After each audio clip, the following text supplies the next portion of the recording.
This is a Flying Cow production.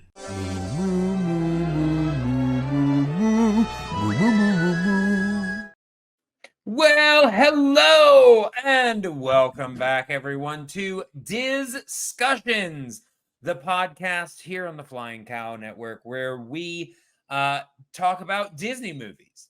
We are not afraid to discuss the good, the bad, and the ugly of Disney. I, of course, am the Flying Cow himself, Clay Johnson, and here with me today is, of course, my co-host, the fairest Amanda Van Heil. Amanda, how are you? I'm doing great. How are you doing? I'm good. We are actually doing this episode today in celebration of my birthday. By the time this comes out, I think I'm going to try to drop it on my birthday. For anybody that doesn't know, if this drops on November 8th, it's my birthday. You have to say happy birthday to me when you listen to it. But in celebration, I was like, I'm going to do something special for myself. So I made myself an old fashioned, which is the first time I made it, and it's okay. But I think I went a little strong on the bourbon, so I need to still tweak. I mean, I just got the recipe off Went a little offline. strong on the bourbon. By the time you're done with it, you won't care that you went strong on the bourbon. Honestly, I'm already feeling like, it's fine. It's good. It's all right. But, I'm still like kind of missing a little bit of that old fashioned smoothness. Yeah, we have some bourbon from St. Augustine. It's from the distillery that's down there. And they also have like a old fashioned mix that you put in with like the bourbon. Sure. So it's like super good. And I got some bourbon cherries while I was there. Yeah. See, that's the thing. I usually make Manhattans. Which anything that you mess up, you can just cover by throwing in an extra cherry. But enough of that. But we are here today talking about a favorite of mine from my childhood, definitely. The Many Adventures of Winnie the Pooh. I mean, obviously, we're just going to jump right into, our own personal history with this film. But if I start talking, I might not stop. So why don't you go ahead and you start? Sure. What is your history with The Many Adventures of Winnie the Pooh? So this was one that I used to watch on repeat a lot when I was little. My favorite being The Blustery Day. And I would watch it over and over. And like to this day, if it's like bad weather and windy, I always think of The Blustery Day. I'm like, it's a blustery day. I can't even hear the word without thinking of Winnie the Pooh. It's a rather blustery day. And I actually just got back from a couple of days at Disney. And so I was at Magic Kingdom. I rode the Winnie the Pooh ride. And so it was just fun. Like it's always fun seeing like all the scenes from the movie and then coming home afterwards and rewatching the movie and then just going, I remember that from the ride and that from the ride and that from the ride. There you go. Nice.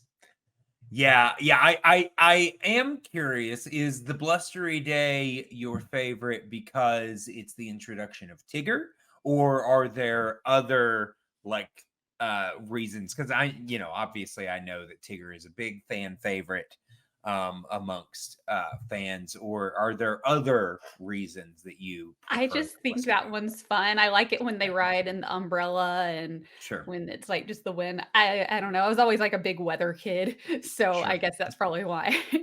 All right. So for me, geez, I don't really remember even when this first came. I mean, I feel like the character of Pooh has been just a part of me as long as I can remember. I mean, I grew up in the early 80s. So, when I was a kid, they were still doing like the Magical World of Disney on ABC. And I think it was like every Sunday night It's or Sunday nights at 7. so, yeah, okay. So every Sunday night you could like catch different, presentations and things like that. And even though the mini adventures of Winnie the Pooh already existed, they would still on the mini or on the Wonderful World of Disney just play individual Pooh shorts. Mhm. And so like I actually had like a VHS of like the individual shorts. I think that's what I had also. So, but I mean, like mine were like taped off of television. Yeah. So I had like Cool. the whole, introduction with Michael Eisner, the whole Wonderful World of Disney. Hi, I'm Michael Eisner. Yeah. Yeah, I know. Yeah. I mean, obviously seeing him at the time, I was just like, hey, it's the guy that introduces Winnie the Pooh. And now I'm like, oh, I kind of have mixed feelings about him being, part of my childhood. But yeah, I mean, it was just I just had these strong, childhood feelings. I loved watching these shorts and loved all of the characters. I mean, I think I know lots of people have their favorites, but Pooh was definitely always my favorite, personally. Did you have a favorite character or? So when I was little, my favorite was Piglet. Sure, I And can I get also that. really liked Tigger. Mhm. Now I really like Rabbit the best because he's neurotic just like me. And I used to Sure. think Rabbit was a girl for the Okay. and I was like, but I thought Rabbit's a girl. My mom's like, no, he No, just worries like an old woman. that's funny. I will say, unfortunately, I mean, the story is they are the toys of a young boy. Right. So Except because of Rabbit's a that, real rabbit. there's unfortunately not a lot of female representation. Kanga is pretty much all you got. Yeah. But I will say I think my sister thought Piglet was a girl for the longest time, just because of the soft voice, Yeah. and everything. And pink, because Right. Yeah. back then pink was a girl color. Now I'm just like that's dumb. No, she's like, whatever. Yeah, whatever. But yeah, so I had, these strong associations with these characters. I mean, I always used to tell people, not really thinking about like the obvious joke that was associated with it, but I actually like had dreams that Pooh lived in my bathroom. Now, I know, I know. But at the time, as a kid, I was just like we had a laundry basket that I always kind of like associated with how tall I thought Pooh was. Okay, that makes And sense. so, like, I just pictured him like sitting next to it, just like chilling out and waiting for me to come hang out with him, kind of thing. And so, like, I know that's weird, but that No. was like my association with it. And, obviously, as I got older, Winnie the Pooh was never one of those things that I grew out of. It was always something that I had kind of a fondness for. And, as I would start to, develop an interest in acting, I would find out, the names of the voice actors and things like that. This kind of stuff always stuck with me to the point where when my sister had her first kid, my first gift to my nephew was a classic Pooh. Oh, Um, yay. I mean, unfortunately, um, I think they had like water damage or whatever Mm. in their trailer that I think claimed the I am fate. way too familiar with water damage. Yeah, but like I said, it's just been something. This love of Pooh and just these nice, gentle stories have just Mhm. always been something that has stuck with me.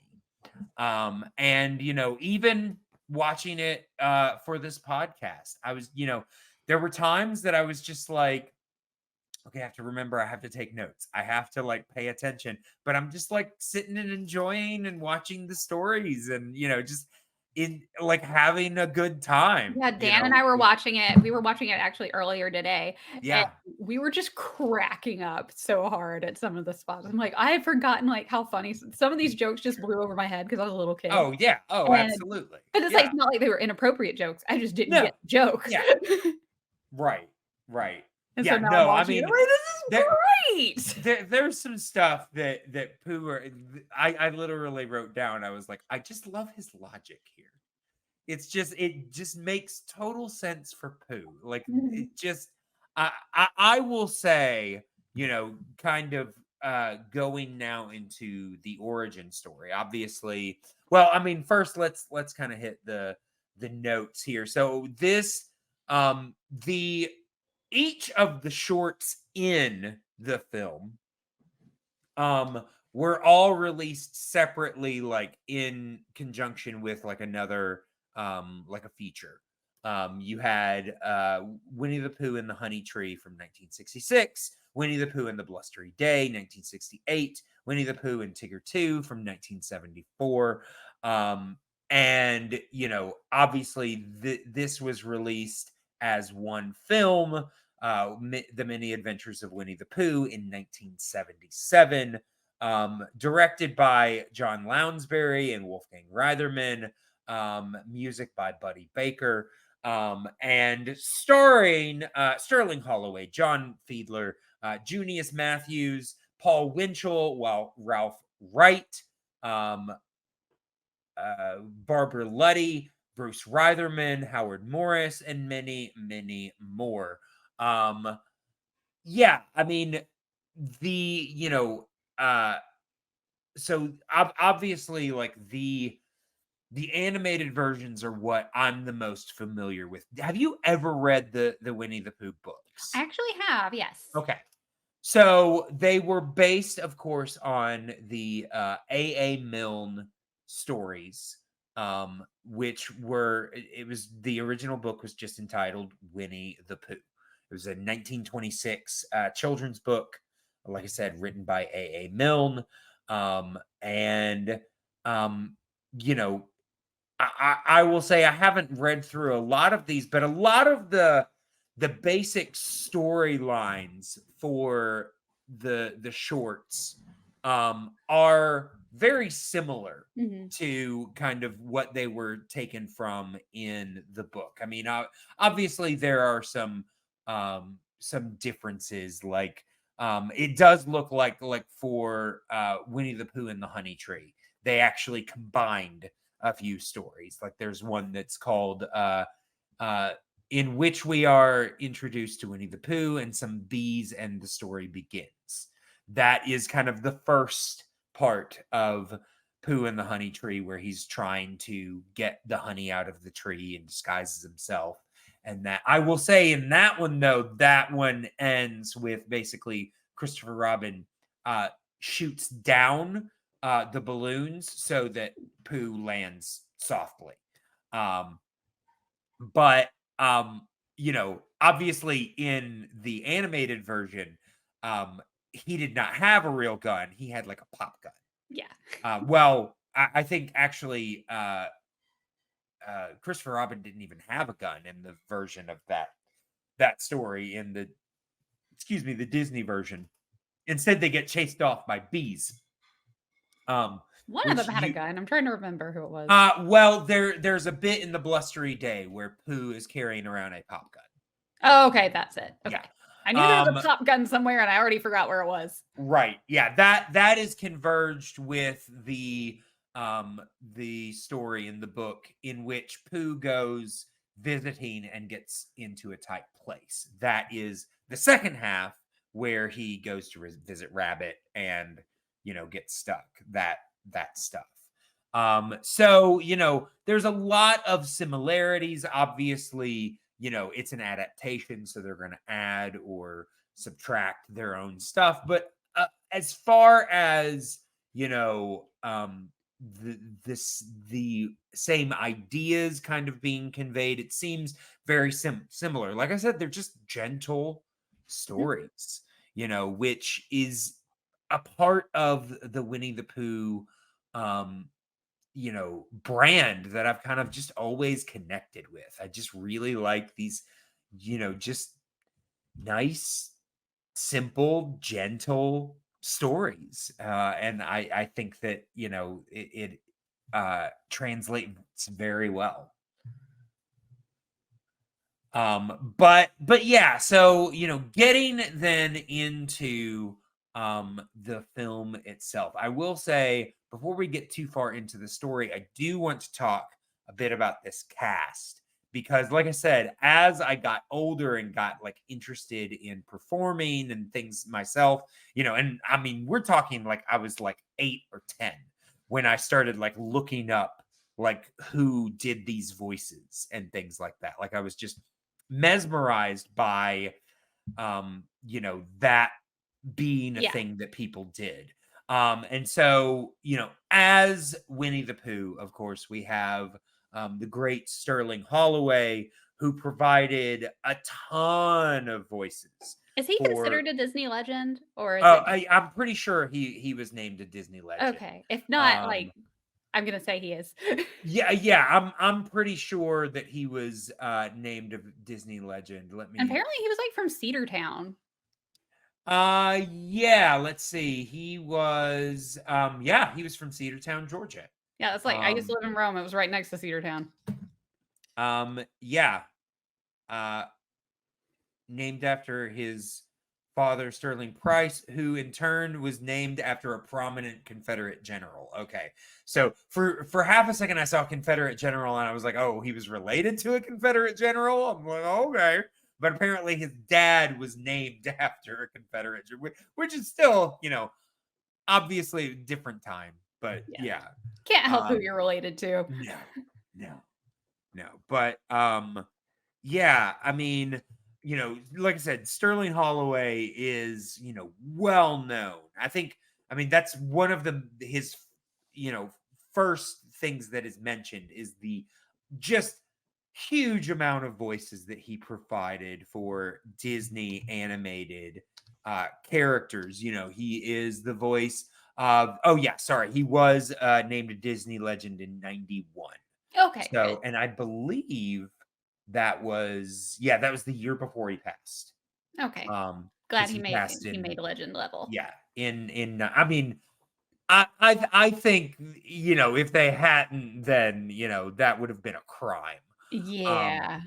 But yeah, I mean, obviously he is the voice of the Cheshire Cat. He is Kaa in the Jungle Book, Roquefort the Mouse in the Aristocats.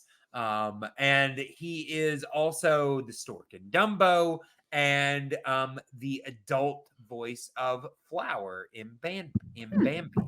So yeah, just a huge voice acting career. He did a lot of other work. I will say, I remember the very first time that I saw him in live action. He is in an episode of Gilligan's Island. Oh, neat. Yeah, he's actually he plays a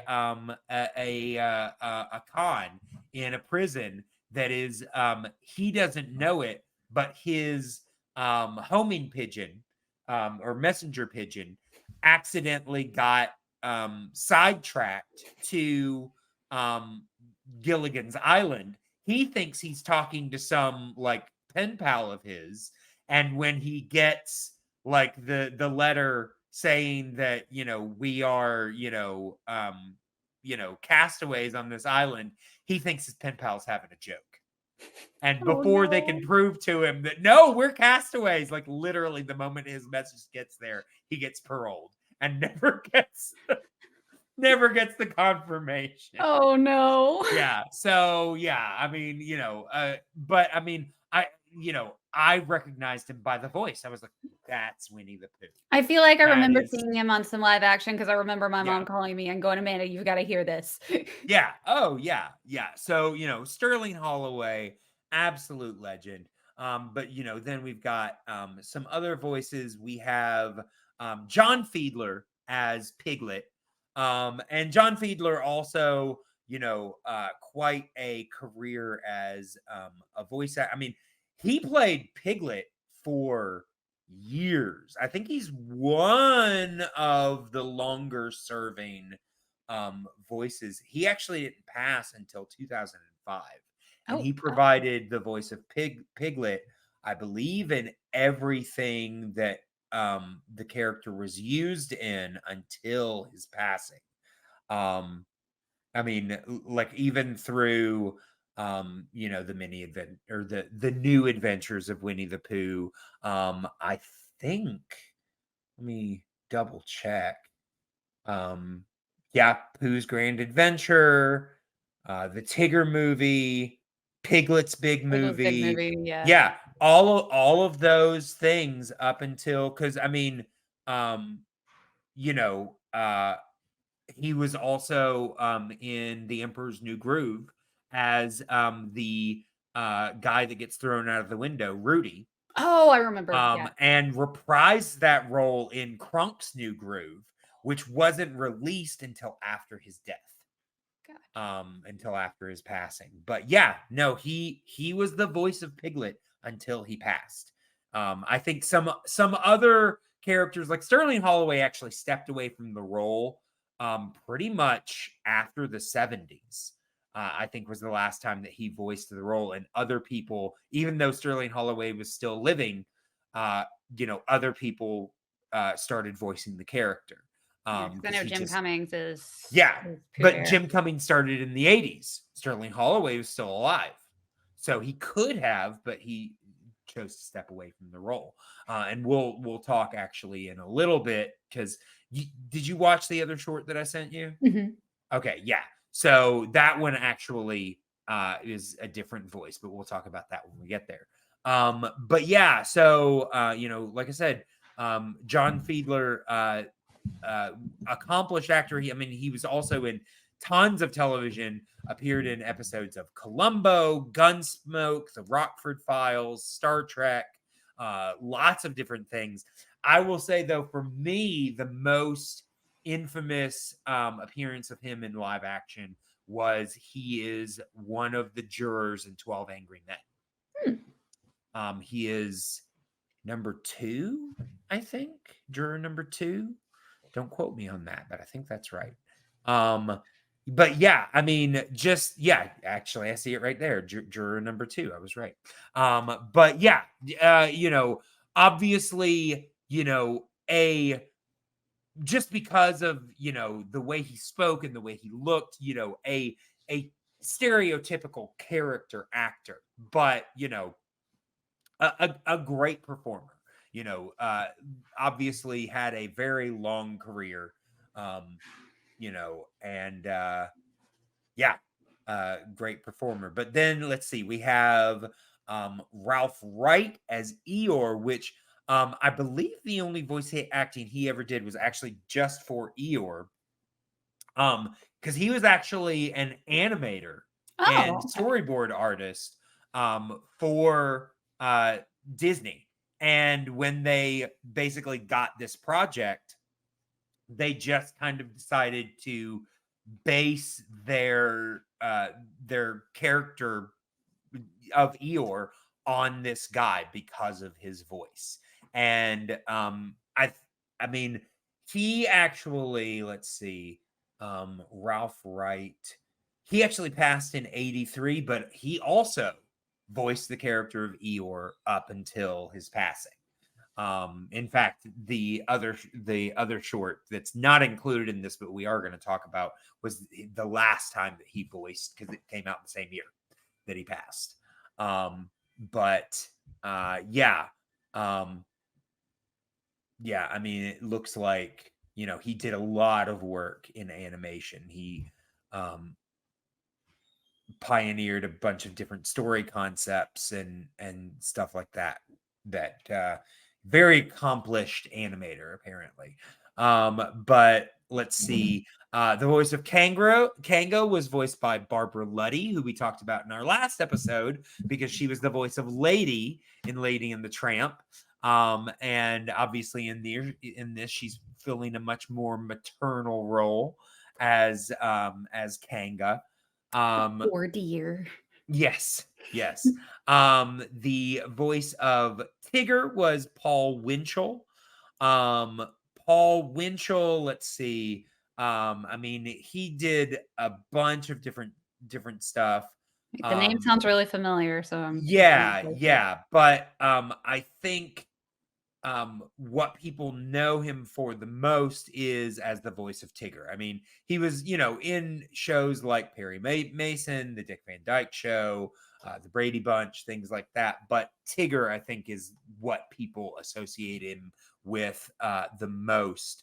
I will say, I'm trying to remember. I think he's one that actually passed on the role of Tigger before, because he actually also passed in 2005. But I think that, it looks like the last time he played Tigger was in 99. So he passed on the role of Tigger to Jim Cummings, right? Because he does both before he passed. But I mean, he did play Tigger for a long time. But yeah, let's see. Okay, so then we also have Junius Matthews as Rabbit, and I think these shorts are actually the only time that Junius Matthews voiced Rabbit. Yeah, he passed in 78. But he's also, if the voice of Rabbit sounds familiar to you, he is also the voice of Archimedes in The Sword and the Stone. And was an actor in various films and theater and radio and television and things like that. Apparently he played the Tin Woodsman in a radio version of The Wizard of Oz in like the 20s. But let's see.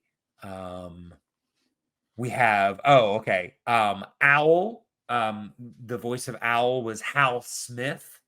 Hal Smith in live action is probably best known as Otis the Drunk from the Andy Griffith Show. Oh, okay. I didn't realize that was the same person. Oh yeah. But he also had a prolific voice acting career outside of that. I will say personally, the thing I associate Hal Smith the most is, because I grew up in a very conservative religious household.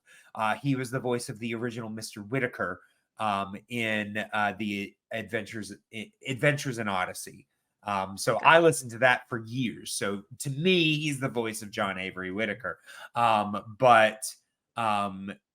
He was the voice of Owl, I believe, until he passed in 94. Let me double check on that. But I'm pretty sure that he was pretty much the only voice of Owl until he passed. I don't know, maybe not. I don't see the New Adventures of Winnie the Pooh on here. Oh, here. Oh, his voice. Oh, okay, because his voice roles are listed separately. I actually still don't see the New Adventures of Winnie the Pooh on here. I will say, though, he did. Oh, of course. He did so much voice work, even his television work, voice acting is separate from his movie work. So let's try this again. Yes. Okay. Yeah. The New Adventures of Winnie the Pooh. Yes. He was the voice of Owl. And even, was still working with Disney up until 93, did voices in Darkwing Duck, the Little Mermaid cartoon. Oh, who was in Darkwing Duck?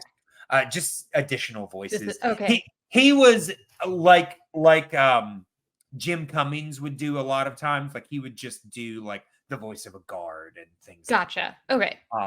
I will say I forgot to mention that Paul Winchell also provided the voice of Zummy Bear in the Gummy Bears. Oh, cool. Yeah. And it looks like Hal Smith also was a voice in the Gummy Bears, not a well-known character, but he was in there. Honestly, the majority of his work was as additional voices or smaller characters and things like that. But I tell you, if you watch old 80s or early 90s cartoons, you're going to hear the voice of Hal Smith. You're probably going to hear the voice of Paul Winchell. You're going to hear a lot of these guys come back. And let's see, we also have Howard Morris as the voice of Gopher. I love Gopher. He's so funny. Yeah, he was also actually part of the Andy Griffith Show. He was Ernest T. Bass in that. But yeah, I mean, the voice of Gopher now is iconic, with the lisp and the whistle and everything. Yeah. And also the voice of the narrator. And I will say it's one of those parts that you might not think a lot because it's not a character that you see. Right. But it's a character, in my opinion, that is very important, especially in this version of Winnie the Pooh, because he interacts with the characters so much. Right. But the voice of the narrator was Sebastian Cabot. And again, if the voice of Sebastian Cabot is familiar to you, it is because he provided a few voices for Disney. He was Bagheera in the Jungle Book, most notably. He was also Lord Ector in The Sword and the Stone. He was also in live action, probably most well known as Mr. French in Family Affair. He was also in a couple of live action Disney films. I believe he was a character in the film Johnny Tremaine, if you've ever heard of that. I've heard of it. Yeah. I have not seen it. Yeah, I have.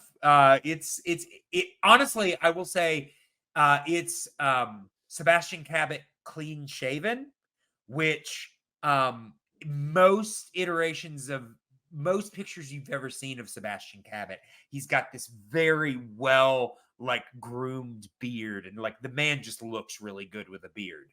And in that movie, he's clean shaven, and I was like, oh, I guess that's Sebastian. I mean, I'm like, who is that weird man who Sebastian Cabot's voice is coming out of? But yeah, it's definitely him, because I mean that voice is pretty unmistakable.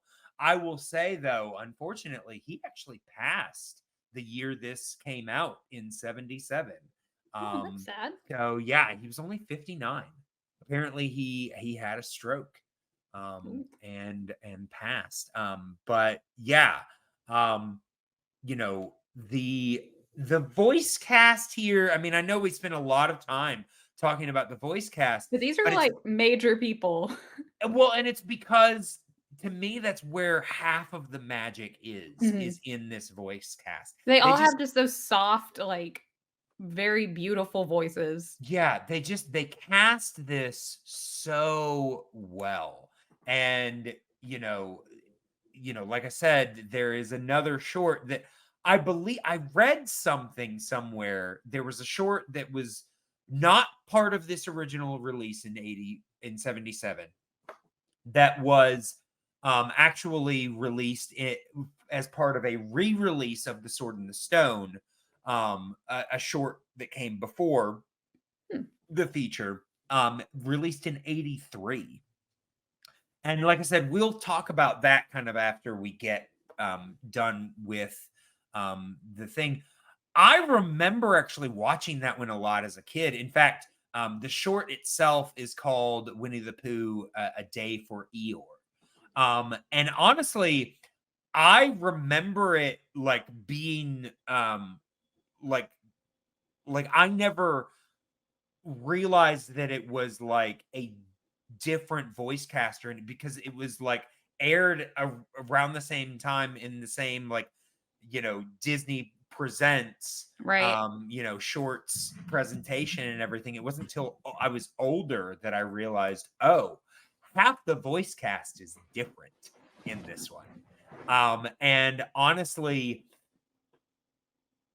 some of them, I mean, obviously the ones that are the same, but a lot of the ones that are different, I wrote down in my notes. I was like, this feels cheaper. And I don't know if it's like, because it looks pretty much the same. I will say, I think the music is a little different. That's part of it. But also, some of the voice cast just feels like Saturday morning cartoon voice cast. Yeah. And this voice cast feels like film voice cast, you know? Right.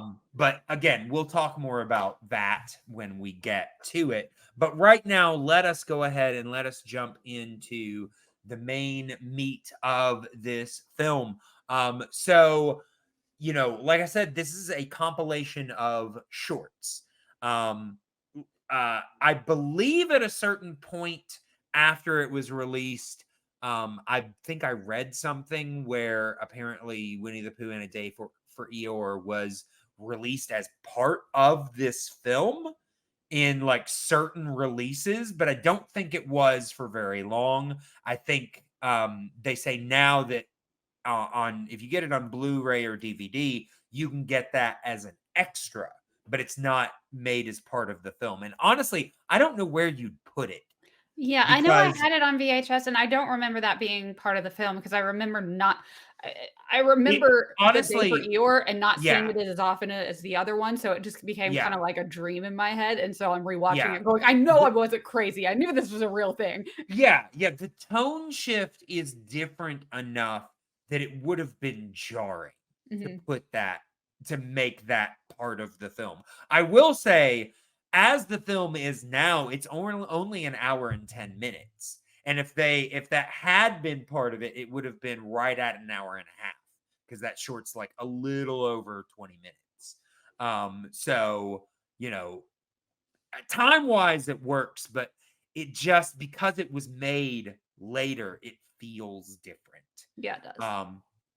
But yeah, so the three shorts that make up this film are, as I mentioned, Winnie the Pooh and the Honey Tree, Winnie the Pooh and the Blustery Day, and Winnie the Pooh and Tigger 2. Now you've already said that your favorite is the Blustery Day. Mhm. I will say if I had to pick a favorite, I'd probably pick the first one. Just because it's some of the most like iconic Pooh tropes and Yeah. things like that. I love the first of all, before we even get into the shorts themselves, I want to mention how much I love this intro because it's the same intro that they play like when they did it for as just separate shorts. Um, the same intro would play for each one of them. Basically, we get to see kind of the Christopher Robin's live action playroom. And we're kind of, like we're seeing the Chiron, Winnie the Pooh, the many adventures of Winnie the Pooh, and it was the individual shorts, it would just be the name of the short.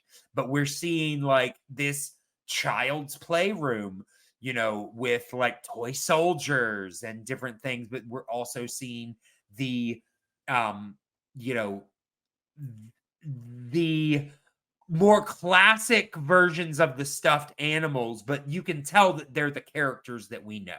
Right. You know, we're seeing like the classic Pooh, the classic Piglet, the classic Tigger,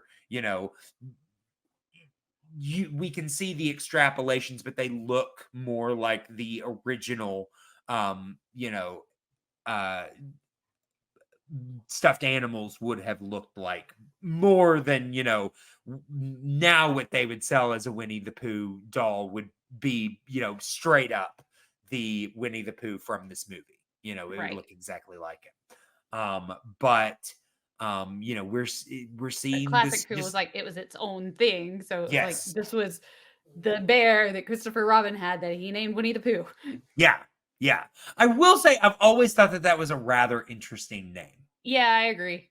I still Because don't quite understand the origin. yeah, I mean, I don't know. Maybe if I read A.A. Milne A.A. Milne stories, I'd understand it a little bit I more. don't But remember reading it, and I don't remember much like yeah, making I it make mean, sense. because if you just wanted to call him Winnie, I mean, okay.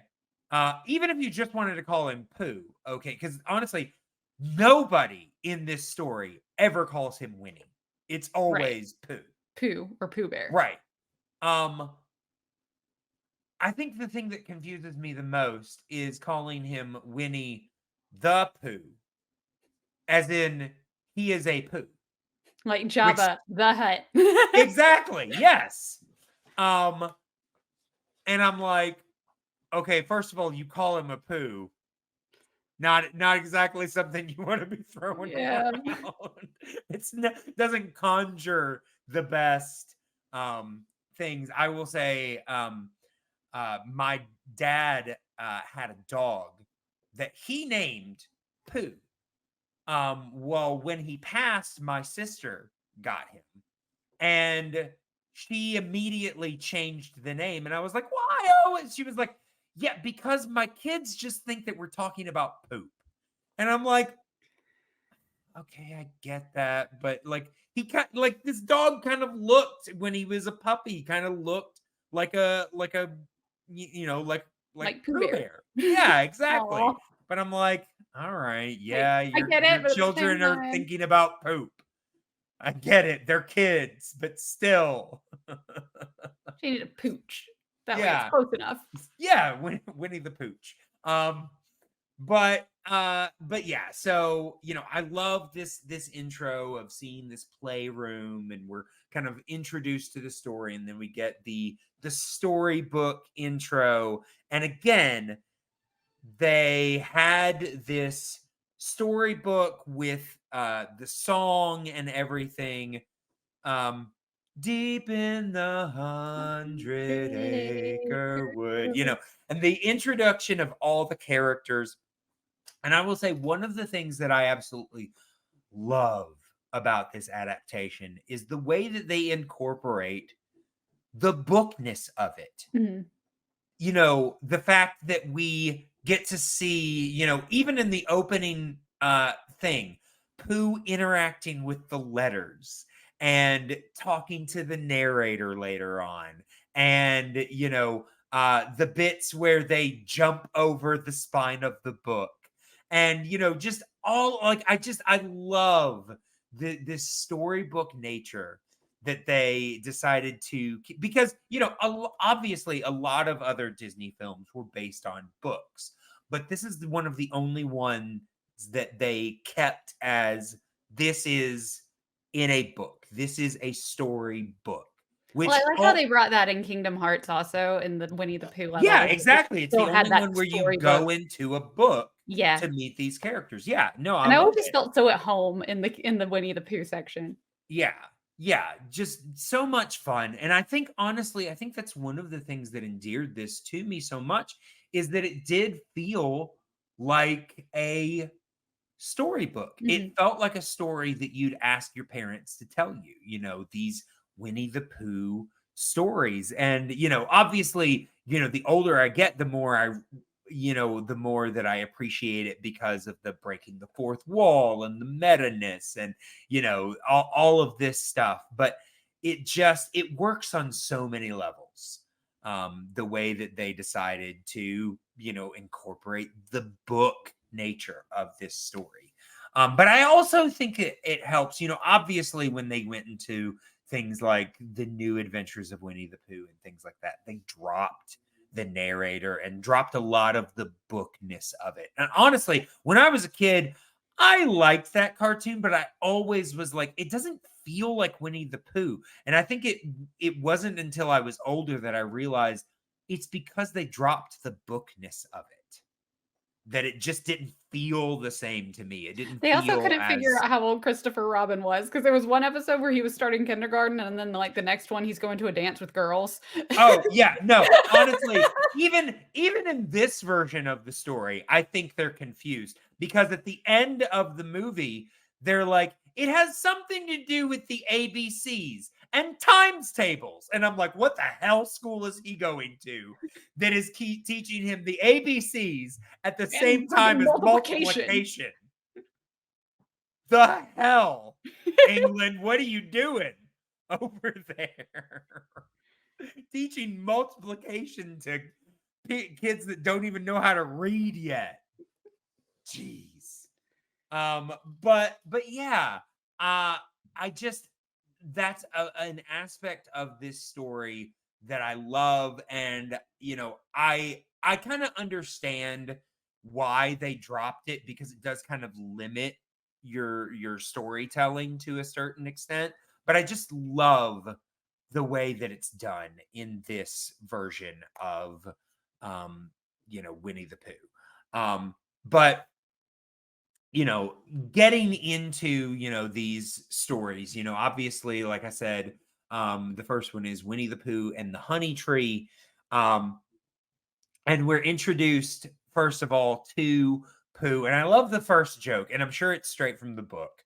But it's, you know, Winnie the Pooh lived in the 100-acre wood under the name of Sanders. Being that, you know, his above the door of his house was the name Sanders, and he lived under it. You know, because it literally, like it says, Mr. Sanders. And I love like the introduction of like the signs with all of these, like, you know, in the next one we've got Piglet. Oh, I love Tristan.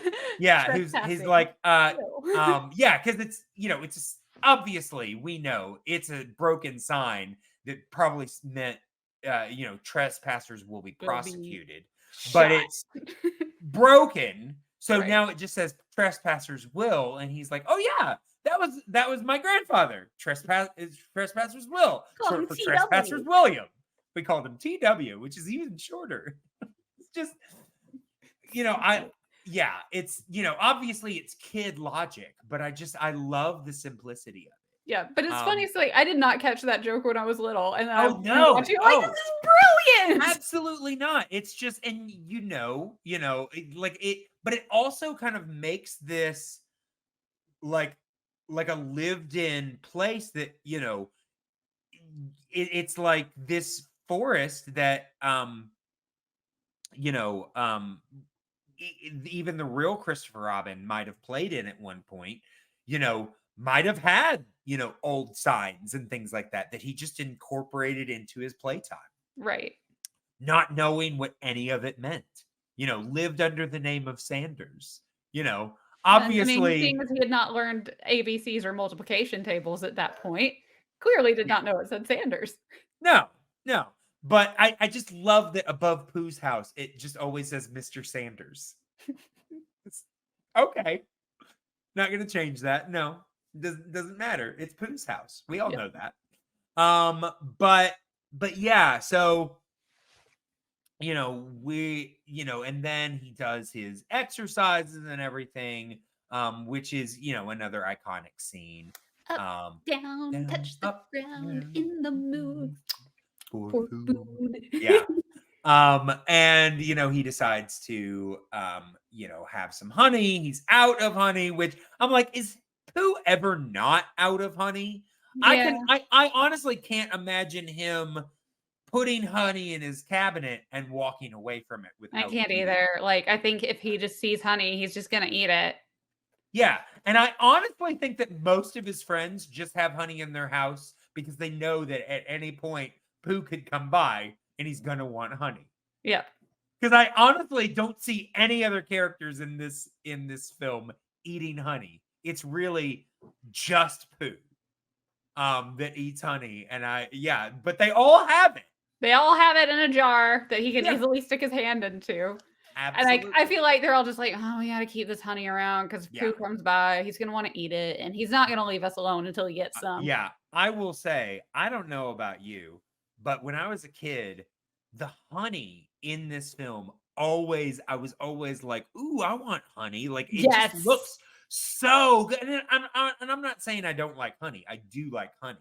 That's like a different kind of honey. Yeah, it's like, I can't ever imagine myself literally sticking my hand into honey and sticking it in my mouth. Like that just it's so stick but That sounds like so uncomfortable. it does. It does.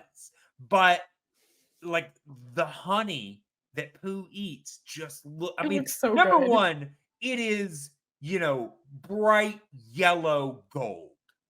And yes, honey is kind of like a golden color, but like because it's animated, it is this bright yellow golden color. And yeah, it just looks so good. It looks so good.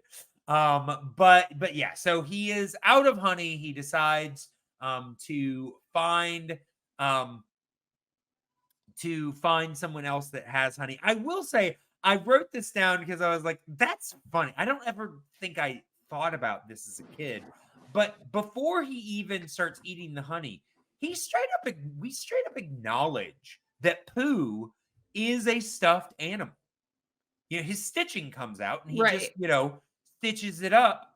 And then he proceeds to shove honey inside of him with no internal organs to speak of.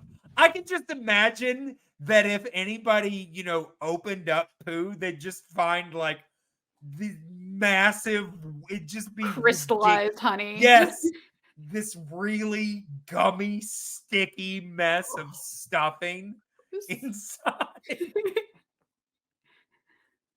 And I'm just imagining like Pooh's hands just constantly being just sticky. Oh, they'd have to be. They'd have to be. Oh. Because I mean, again, he's a stuffed animal. It's just that felt. Yeah. I mean, if you really think about the reality of this, it's really kind of gross. But yeah, and honestly, he goes to visit Rabbit.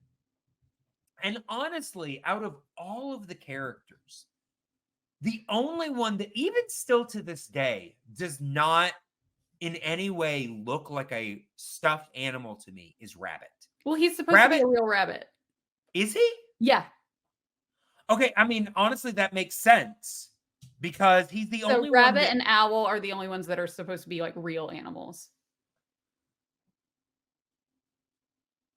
See, that's interesting though, because I'm pretty sure that there's a stuffed rabbit in the intro. Um, I mean, don't it remember makes who told sense me that because rabbit's supposed to be real. sure. I mean, because honestly, now that I think about it, Owl doesn't really read as stuffed animal to me either. Piglet definitely does. Tigger definitely. I mean, I even wrote down at one point, Tigger's body looks like he's wearing pajamas. Yeah. Half the time. Even Kanga and Roo read as stuffed animals to me. But yeah, Rabbit and Owl, now that I think about it, and obviously Eeyore definitely reads as a stuffed animal. He has the tail on the donkey. Rabbit and Owl have always read more as real animals to me. And I will say I don't think I saw a stuffed owl, so that definitely makes sense. But I'm pretty sure that there was a stuffed rabbit, stuffed animal in there. It might be one of those like from the book. It was considered a real one, but maybe I don't know. But I mean, again, either way, it just it does bring in it's a different look. Rabbit has always looked more like a real animal. I mean, obviously a cartoon version of a real animal, right? But but it doesn't have like the little seams on them like the other. Right, doesn't read straight up, but at the same time still fits with all of the other characters. Yeah, doesn't stick out like a sore thumb, even though still looks different. But yeah, so he goes over to Rabbit's house, and I wrote down, oh wait, sorry, I'm completely skipped the first half of this segment because he doesn't immediately go to Rabbit's house. He tries to get honey from a honey tree because he tries to get the last little bit of honey. He hears a bee and he has this wonderful little bit and he's like, I hear a buzzing noise. And the only reason for making a buzzing noise is because you're a bee. And the only reason for being a bee is to make honey. And the only reason to make honey is so I can eat it. And I'm just like, that's a very I love Pooh's philosophy on life. Yes. Yeah. I mean, I'm like, okay, it's a little self-centered, but at the same time, I'm like, you know, I get you, Pooh. I get And you. he's always happy, so Yeah. you know. Yeah. Yeah. But yeah, so he you know, tries to get honey from the honey tree. Wait. No, he goes to get the balloon first. That's right. Because it's in a tree. But yeah, so he goes to get a you know, help from Christopher Robin. And I wrote this down because, you know, obviously, you know, these stories, the character of Christopher Robin was basically representative of A.A. Milne's son. I believe his son, at least they called him Christopher Robin. I don't know if that was like his God-given name or whatever. But you know, he, you know, was, like I said, a representative of his son. Yeah, no, his son was Christopher Robin. But you know, I find it interesting that he's in these stories, Christopher Robin always fills the role of the problem solver. Even though, you know, obviously at the age that he would have been, you know, obviously based on the end of the story, we're thinking preschool. Mm-hmm. So, you know, having not learned 4, 5, yeah. But, you know, it's still kind of a very kid-like thing to want to see yourself as, you know, kind of to have a control over a part of your world. So even though, because they still within your family, even as a kid, you want that independence. Exactly. Within your family, you are the kid going to your parents to solve all of your problems. With your stuffed animals, they see you as the strong, in control one. You solve all of their problems. But yeah, just an interesting perspective thing. Because that's really the role that Christopher Robin serves in all of these films. When they have a disagreement or when they can't decide or when they need help with something, he's the one that they come to solve all of their problems. And in this one, it is Pooh needing help to get to the honey tree. You know, he gets the balloon. You know, he rolls in the mud. You know, I'm a little black rain cloud, of course. Yeah. I love that Hovering song. over the honey tree. Yeah.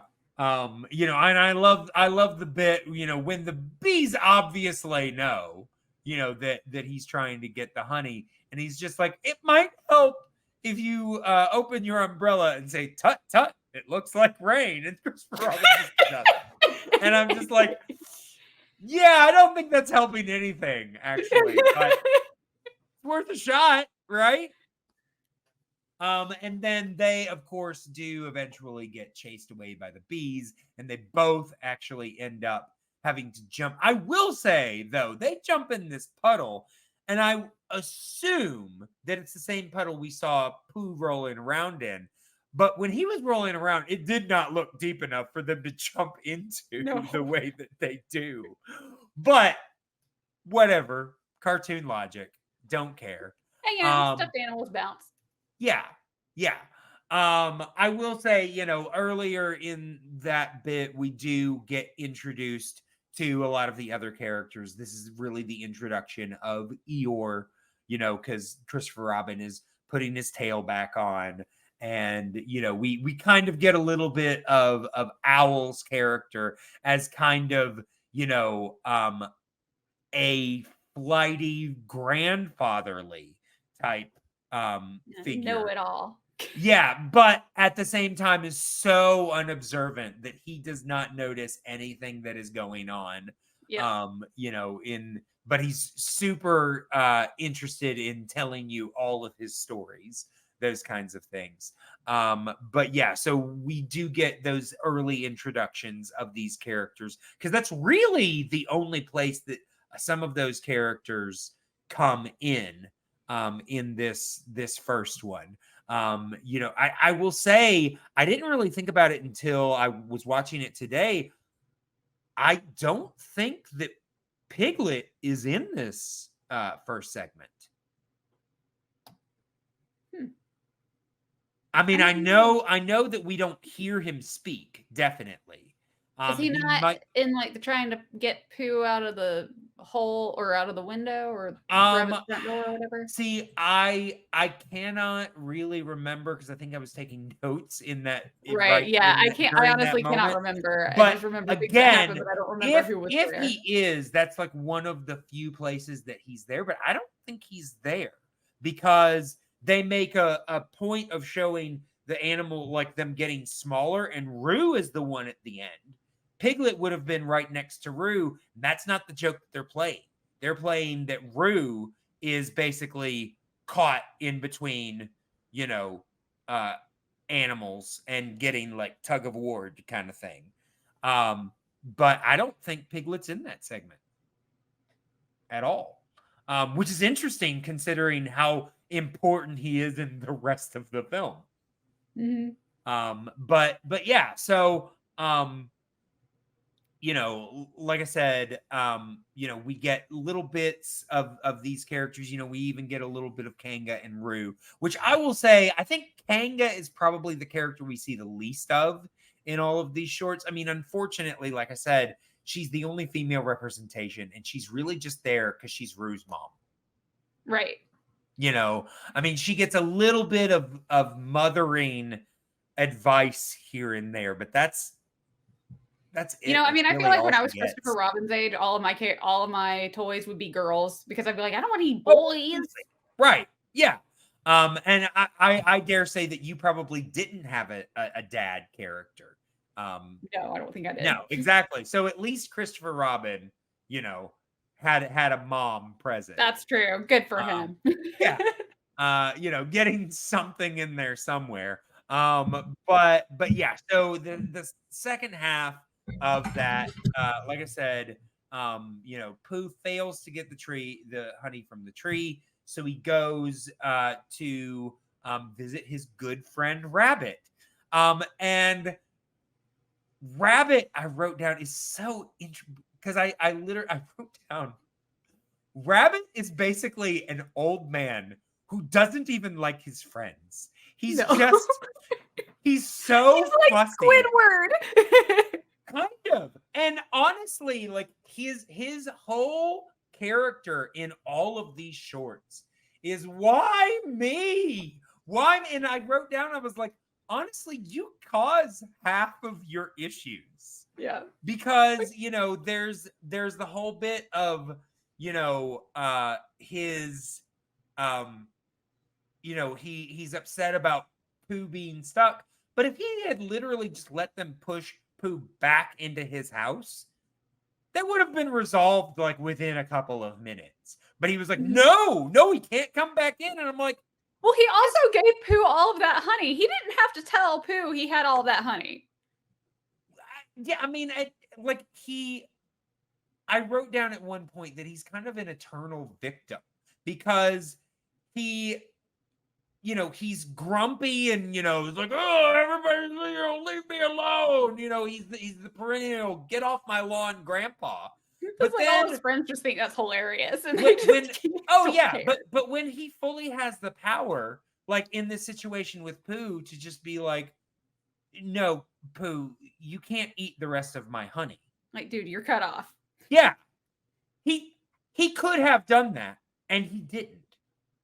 So again, it is something that he brought upon himself. Now, yes, should Pooh also have shown self-control? Of course. But we all know that he's not going to, because that's Pooh. That's part of who he is. We know that. We love this about him. I love when he says he wants a small helping of honey, and Rabbit gives him a small. Yeah, actually, he's like, I was hoping for a little bit larger of a small helping. He's like, why don't you just? It might be easier if you just take the whole jar. Oh, don't mind if I do. And the Rabbit just keeps giving him jars. It's like, Rabbit, this is your own fault, dude. He's grumpy and he wants to draw limits until he actually has the power to do so. I think he just likes to be grumpy. I agree. I agree. I honestly think that he's kind of,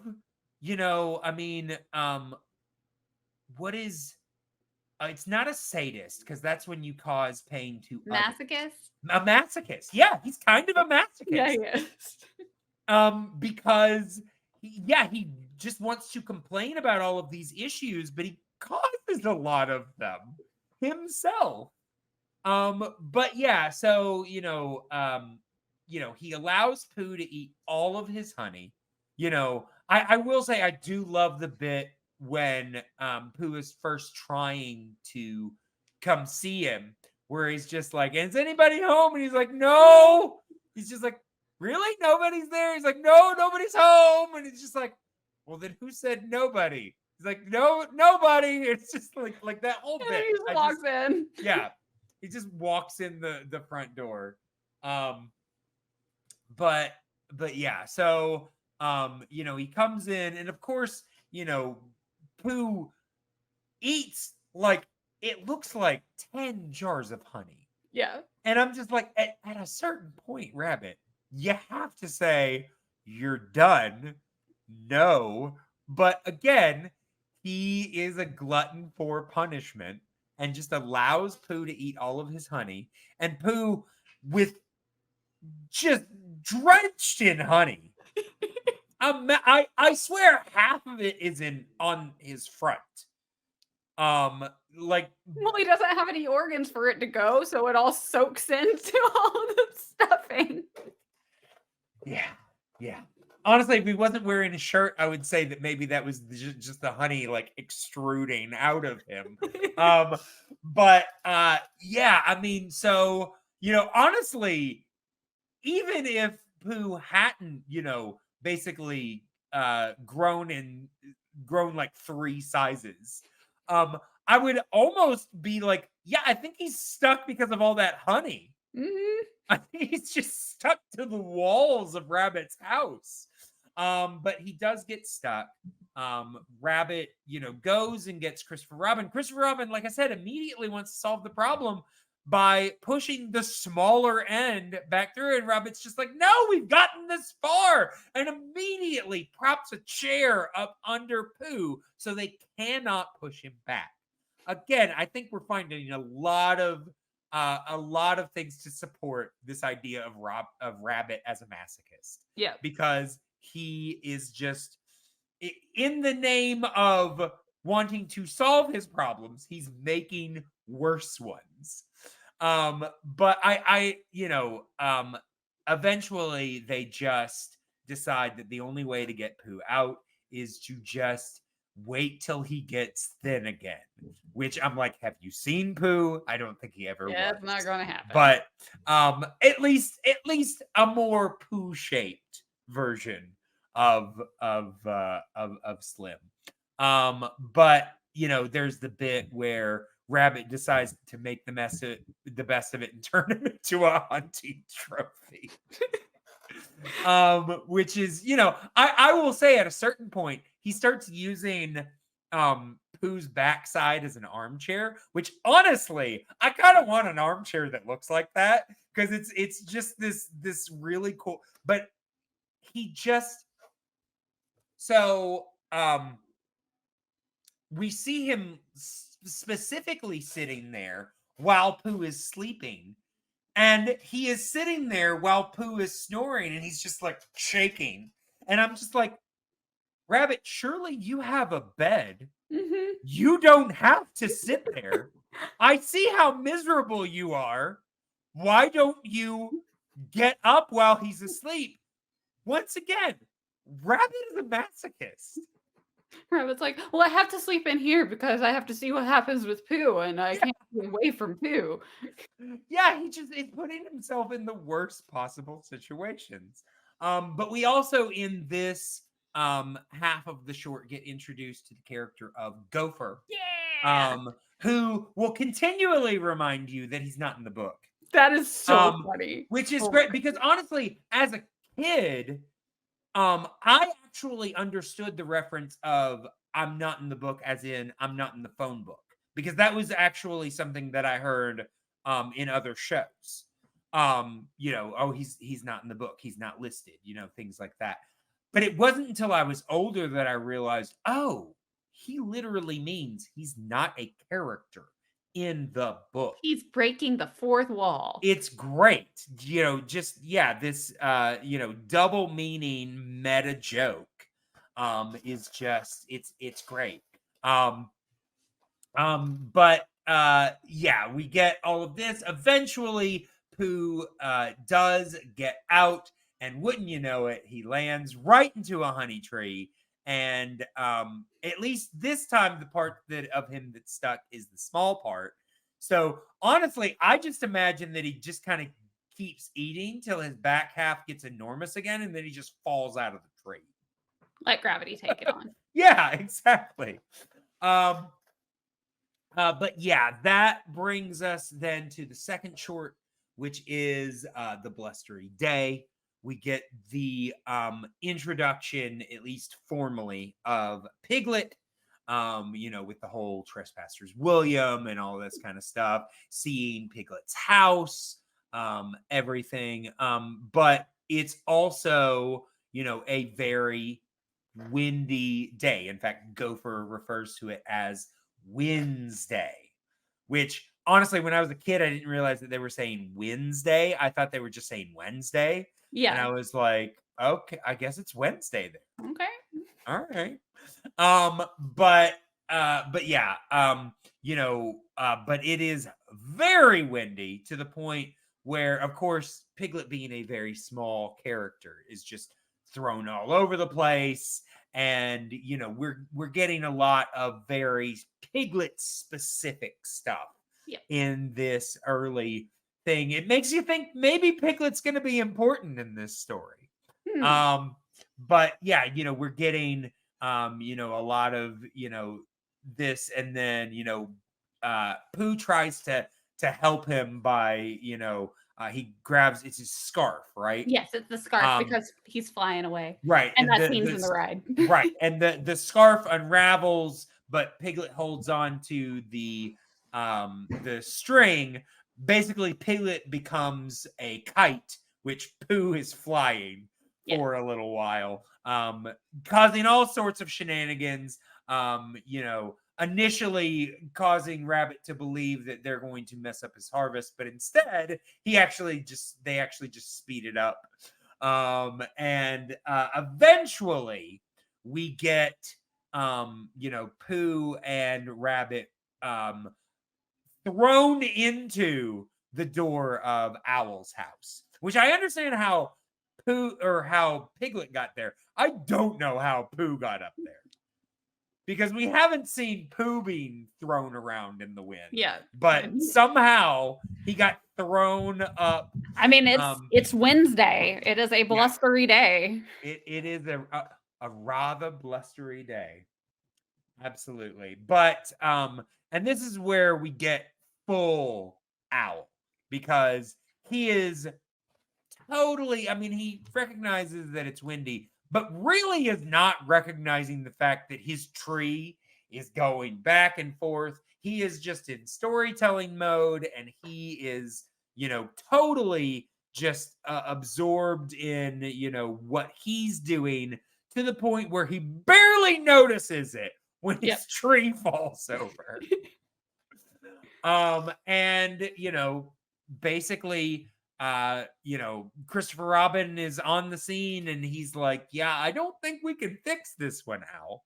I will say at no point does anybody, do we have anybody step up to say, oh, Owl can stay with me until, his house is fixed or anything. I wouldn't want Owl staying with me. I was about to say, He gets on my nerves. He's rather a blowhard. I don't know that a lot of people are speaking up for Owl here, but we never really find out where Owl is living in this interim, because there's at least a night that passes, right? During this story, and we don't know where Owl is right now. He stays at a hotel. See, I imagine that maybe he stayed with Christopher Robin because, Christopher Robin probably isn't staying in his house that often. So, he can just, it's like, maybe they have a barn next to Christopher Robin's house. Yeah. But yeah, so, I will say we also in this bit, are introduced to an important element of this story, because immediately once Christopher Robin, declares that Owl's house is, beyond repair and that he's going to need a new place to live, Eeyore immediately takes it upon himself to find Owl a new house. And I just wrote down, I was like, I did not know that Eeyore was a real estate agent. I'm surprised it's not Rabbit doing this. This seems like something Rabbit would take on. The problem, though, is that nowhere in that scenario can Rabbit find a way to harm himself. So, he would just feel like very put upon. They're like, oh, I have to find Owl a house now. Yeah, but I think because of that, he'd never actually get anything done. That's true. I will say Eeyore takes this job seriously. Yes, he does. Like, he is in full real estate agent mode from this moment till the end of this segment. Like, he takes that is one thing that can be said of Eeyore. He's obviously a very gloomy character, and, very, I will say that while Rabbit causes a lot of his own misfortune, things just happen to Eeyore that he has no control over. And honestly, for as shit upon as Eeyore is, he's actually rather optimistic in comparison. Because literally, there's a bit earlier where literally he's just finished building his own house, which I'm like, Eeyore, why are you doing this for yourself? You're such a good real estate agent. Like, find your own self a damn house. Yeah. Because your sticks got knocked over by Pooh and Piglet just a second ago. But like I said, he is still, by comparison, rather optimistic and he may be depressed, committed. but he has hope. Exactly. He has his own form of hope, and he is extremely committed to whatever he sets his mind to. Like I said, he does not give up. In the middle of a flood, he's looking for Owl's new house. But yeah, so that does then lead us to that night, which I will say, I don't know if I've mentioned it before. I think I mentioned like the wordplay with the books, but I love how everything in this world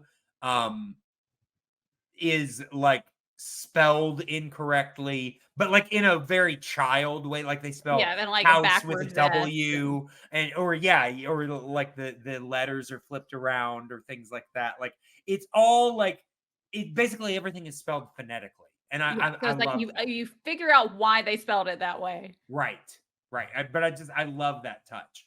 But we do, it's we see kind of that night at Pooh's house, and he hears the noise, and the narrator said he decides to let the noise in. I'm just like, I know that they describe you as a bear of very little brain, but my goodness, Pooh, that I can't think of a worse idea. I hear a peculiar noise outside. I think I'll let it in. No, Don't do that. Don't do that. But he does, and this is actually the introduction of Tigger. Because you know, I mean, I don't know obviously when Tigger was introduced in the story or the books, but this is the first introduction of Tigger in at least the shorts. So we get obviously introduced to the fact that he loves bouncing, and we get the song, the iconic song. The wonderful thing about Tiggers is Tiggers are wonderful things. Their tops are made out of rubber, their bottoms are made out of string. They're bouncy, bouncy, bouncy, bouncy, fun, fun, fun, fun, fun. Yeah, that whole thing. Yeah. I'm the only one. Yes, I'm the only one. T.I. double gutter. Yeah. I mean, just Paul Winchell just does such a great job with this character. I mean, I will say, I find it so interesting because, obviously Tigger is a stuffed tiger, but I've never thought tiger when I look at Tigger, even though he is the coloration and everything. He is Tigger. He's a Tigger, and he's the only one. Yeah, exactly. But it just kind of, adds to that like playful childlikeness of a thing, where you have a representation of an animal that is obviously this animal, but it's your own creation. So it's really not that animal. Right. Even though everything physically, it's like, it's that animal, but it's also not. It's really interesting. Like Pokemon. But kind of, yeah. But yeah, so we get this scene with Tigger and the introduction of, kind of Tigger's philosophy, where everything is something Tiggers do best, unless it's something that Tiggers hate. Yep. And a lot of those things go from things Tiggers do best to things that Tiggers hate. Tiggers hate ice caves. Yeah. Tiggers don't like honey, even though he just took 2 huge handfuls of it and put it in his mouth. But yeah. Great introduction to Tigger, and then of course he introduces, and I will say this is a thing that I forget about a lot, is that Tigger introduces the concept of heffalumps and woozles. Pooh immediately says, "Oh, you mean elephants and weasels?" And he goes, "That's what I said, heffalumps and woozles." I think this is the only time that the words elephants and weasels are ever mentioned again in Pooh lore. I think from then on, it is accepted that it's heffalump and woozle. Yeah, and really, that is what Tigger called it, right? Mistakenly. But from here on, that's just what they are in this continuity. So it's species. it well, kind of like Tigger's his own species. Right, but it's a very interesting thing to think about, that these were actually the creation of Tigger, and probably after that, just the Disney animators were like, you know what, actually, we're just going to keep calling them heffalumps and woozles, and that's just what they are in this world. But we get that really fun dream sequence where Pooh basically has a nightmare of the heffalumps and woozles coming after his honey. But he is awoken to basically the fact that there is a flood in the 100-acre wood in his house, and both he and Piglet eventually get caught in the flood.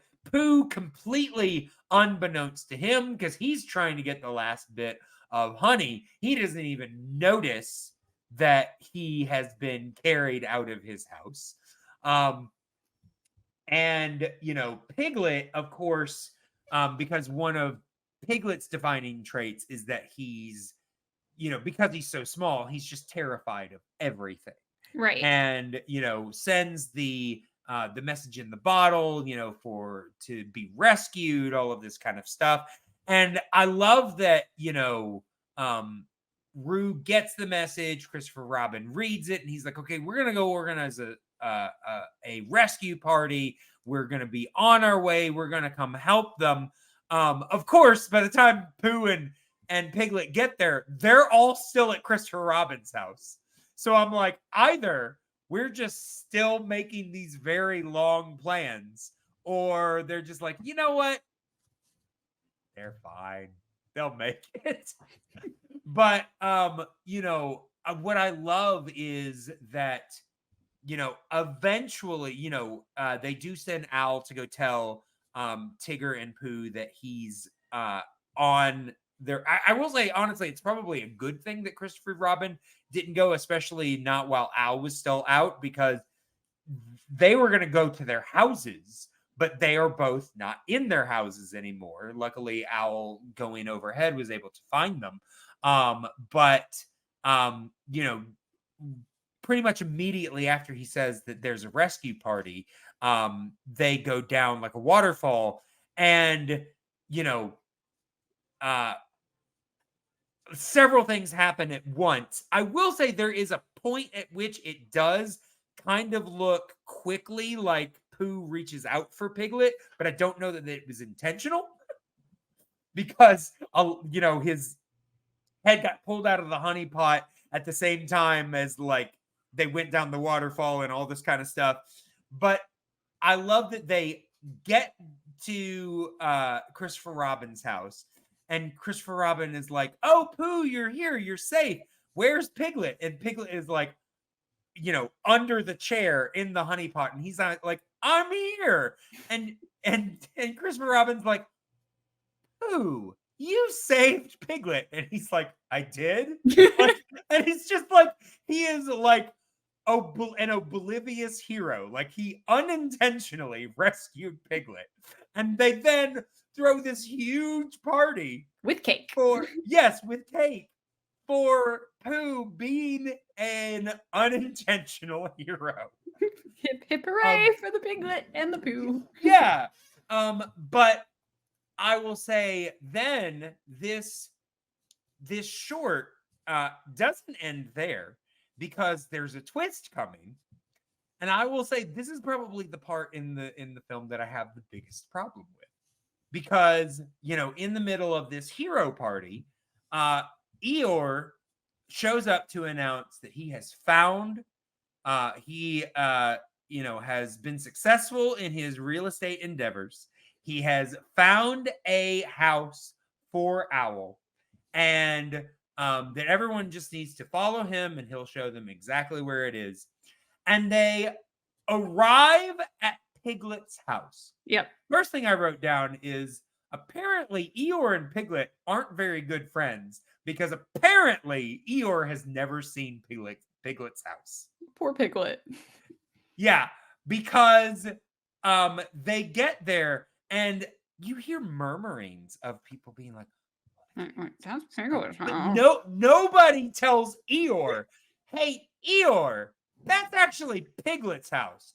We can't give Piglet's house to Owl. No, everybody is just quiet. Eeyore is like, yeah, see, it's Owl's house. Even has his name on it. W-O-L, which obviously doesn't spell owl, but also that's not an O. Not what it's an I. But regardless, that is Eeyore's reasoning for why this is Piglet's house. And I will say they then have this moment where everybody are like, oh, how do we tell Eeyore that this is actually Piglet's house? I'm like, guys, this should not be that hard of a moment. You're just like, Eeyore worked so hard. Yeah, I mean, I get it, but at the same time, it's like, dude, this is Piglet's house. Just let Eeyore give Piglet's house away. But Piglet, because he is such a meek creature, allows this to happen, and everybody else follows suit.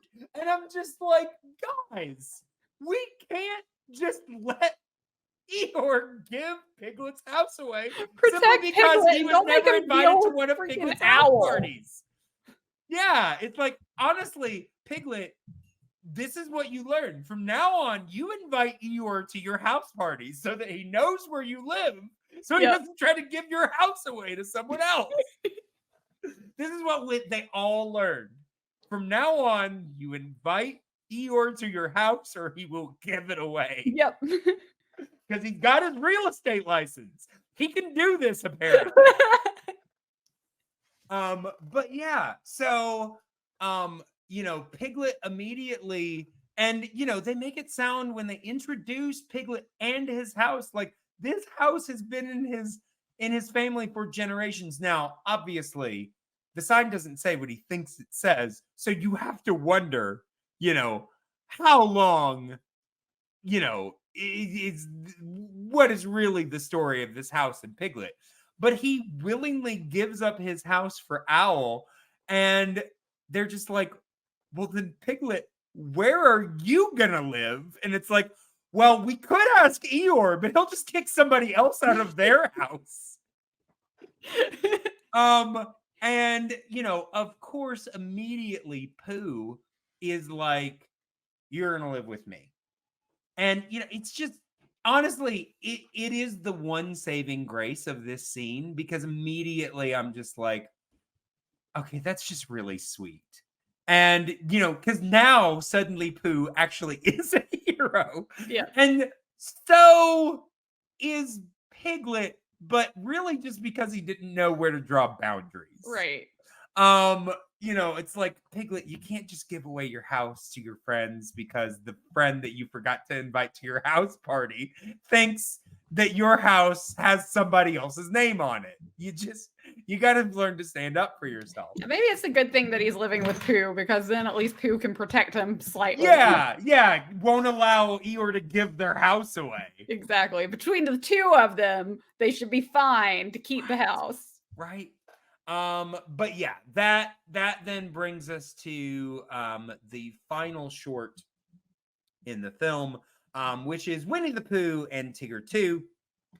I will say, I believe when in one of the very first scenes, we actually, because honestly, at first I saw, we see Pooh in his thinking spot, and then it shows Piglet sweeping up, and for like half a second, I was like, "Oh, hold on, did they just show Piglet at his old house?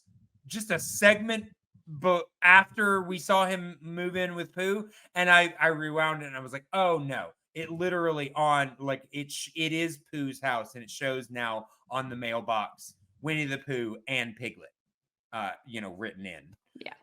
So it shows that now you do wonder if maybe that was done for this version of the film, and maybe in the original short it was Piglet's house. I don't know. It's been years since I've watched the short by itself. I pretty much just watch it in this compilation. Which, by the way, they do a really good job of fitting these stories together. They don't feel, they kind of, obviously there's not a whole lot of connective material, but the little bit that there is, it makes sense. I think they even animated a sequence after the first one where he's like, well, what am I doing in the next story? And the narrator has a little banter with him about what the next story is going to be about. But yeah, in this one, the main idea is that, Rabbit is sick and tired of Tigger bouncing everything, because it is basically destroying everything that Rabbit cares about.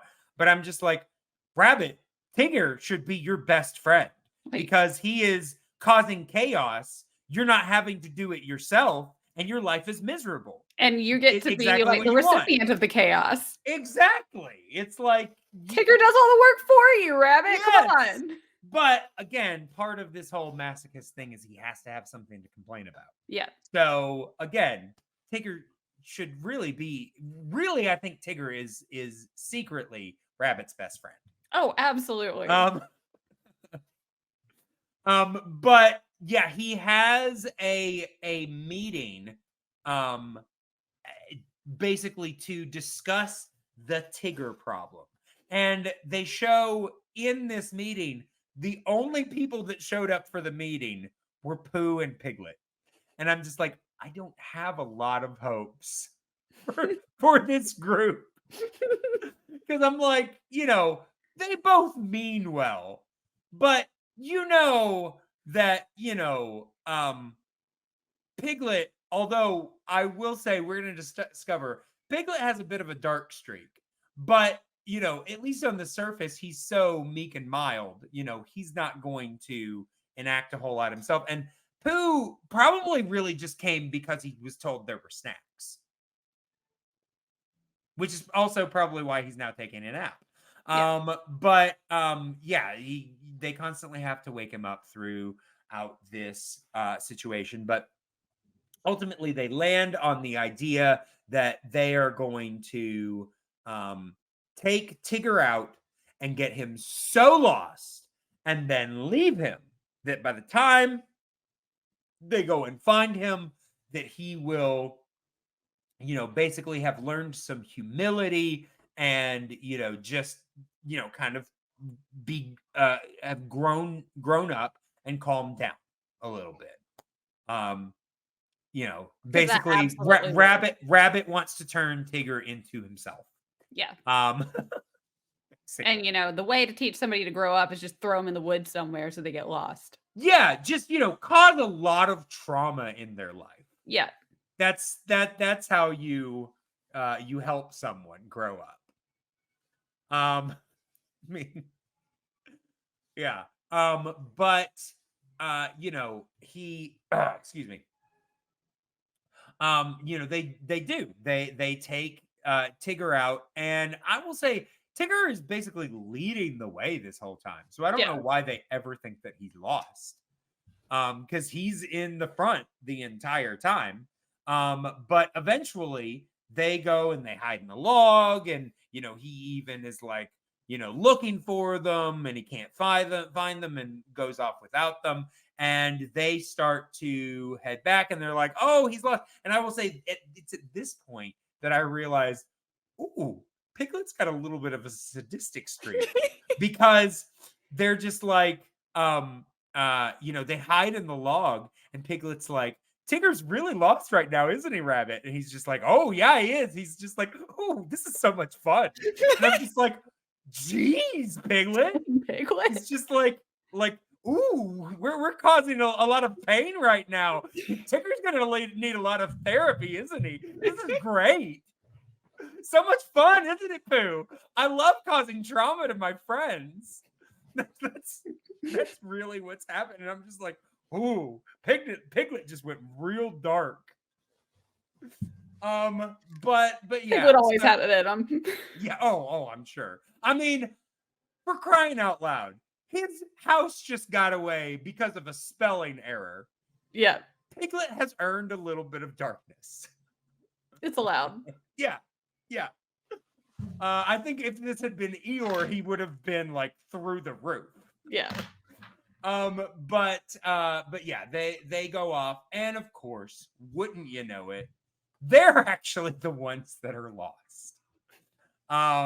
And they keep going around in circles, and they keep coming back to the same sand pit. And it's at a certain point, and I love this bit from Pooh, because he's just like, Rabbit, how would it be if we leave this sand pit and immediately start looking for the sand pit again? And he's like, Rabbit's just like, well, that'd be dumb. Why would we do that? And he's like, well, because every time we go looking for home, we get back to the sand pit. So I just figure if we leave and go looking for the sand pit, we'll find home. I love Pooh's logic. I'm like, honestly, Pooh, I can't argue with that logic.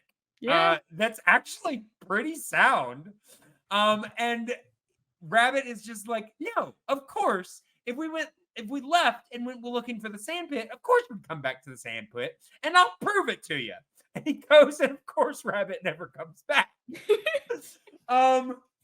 But and of course, Pooh and Piglet are now waiting for Rabbit, and they're just sitting and waiting, and eventually, Pooh's stomach starts growling, and he's like, "All right, Piglet, time to go." And he's like, "Do you know how to get back?" He's like, "No, but my tummy does. We're just gonna follow my tummy. We'll get back." And they do. I'm like, wow, yeah. Pooh knows his stomach. Yeah. Yeah. He is very food motivated. As odd and as simple as Pooh comes off, you can't argue. He's got some good points. Yeah. He's got some strengths there. But Rabbit, of course, does get lost. And I will say, as a kid, this little sequence of him kind of like getting lost and like slowly losing his mind, I always thought was like not like scary, but like just kind of like creepy scary. Just the way that they play up the noises and the way that Rabbit just starts freaking out. Yeah. Like, I mean, like it was like, I was a very sensitive kid. I was not a kid Same. that could watch horror movies, but like this was one of those things that was like a fun scary for me. Like I could deal with this, but it did feel creepy. Dan was watching it and he goes, "Well, now I see why you relate to Rabbit, because I can't stand like all those noises and stuff, especially Sure. like eating noises, and there's like that Right. caterpillar eating." And he's like, Sure, "Well, yeah. I get it now. I see why you like Rabbit now." But yeah, so he gets lost, and obviously he is now turned into what they wanted for Tigger, and wouldn't you know it, the one that finds him is Tigger. So the whole plan just completely backfired on Rabbit. Tigger ends up leading him out of the forest. Tigers don't And get lost. huh? Tigers don't get lost. No. Oh, of course they don't. But this then goes into the second half of the short, where basically now it's in the snow, and we're introduced to Tigger and Roo hang out, which honestly makes a lot of sense to me, because Tigger is basically just a large child. Yeah. And Roo is a child. I will say, I think I forgot to mention, Roo in this entire in all of the shorts. Oh wait, no, sorry. With the exception of, I think, maybe one of them. But in the majority of the shorts is voiced by Clint Howard. Is that Ron Howard's brother? Yeah. Oh. Now I believe in at least one of the shorts, he's voiced by Dory Whitaker. But in the majority of them, he is voiced by Clint Howard. And also, I didn't mention Christopher Robin is voiced by Bruce Reitherman, the son of Wolfgang Reitherman, one of the directors of this. He also played the voice of Mowgli, and I think one of the voices of, or no, I think that was another one of his sons. Never mind. But also John Walmsley and Timothy Turner. So each one of the shorts was a different Christopher Robin. Which honestly you can tell. Yeah. At least in that last one. But like I said, Roo and Tigger are hanging out, and they try ice skating and all this kind of different stuff. And eventually, again, we're getting, every time Roo is like, "Hey, have you ever done this, Tigger?" And Tigger's like, "Oh, that's what Tiggers do best." And then something happens and he's like, "Actually, Tiggers hate that," because he messes up, or he's just not perfect. If it doesn't work, then he doesn't like it. Exactly. I get that. And then of course Roo is like, "Have you ever climbed trees?" "Oh, that's what Tiggers do best." And of course he bounces all the way up a tree. And I love how they reference, "Oh, I almost jumped out of the book." They constantly reference them, and I just love it. There's that bit in the Honey Tree short where they're like, "He's gonna fly out of the book. Quick, turn the page." It's great. But they climb to the top of the tree, and Tigger's fine till he looks down, and he's just like, how did we get so high?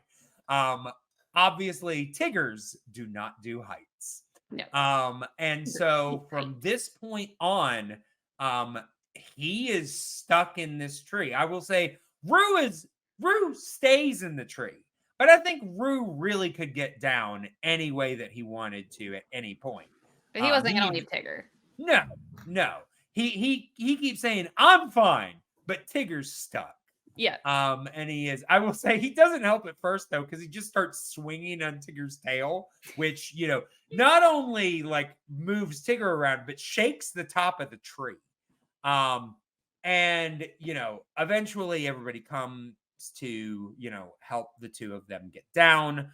And they open up, their Christopher Robin's jacket. Rue jumps right in, but Tigger is not about to jump. Tiggers don't jump, that kind of thing. And I will say, and at this point, he even, he starts making, the bargaining kind of situation. He's just like, if I ever get it out of this tree, I'll never bounce again. And of course, Rabbit jumps right on this. Of course he does. Like, yeah. Oh, you hear? He's not going to bounce again. He's not going to bounce again. And, I love the way they get him out of the tree, because they just turn the book and let him ride the letters down of the words. It's ingenious. It's brilliant. But he rides the letters down, and he immediately wants to bounce, but Rabbit calls him on it. He's like, nope, you promised. And Tigger is just immediately pathetic. Like, that part used to make me cry as a kid. I mean, yeah, Tigger sad. Well, because basically he's taking away from Tigger what makes Tigger Tigger. Yeah.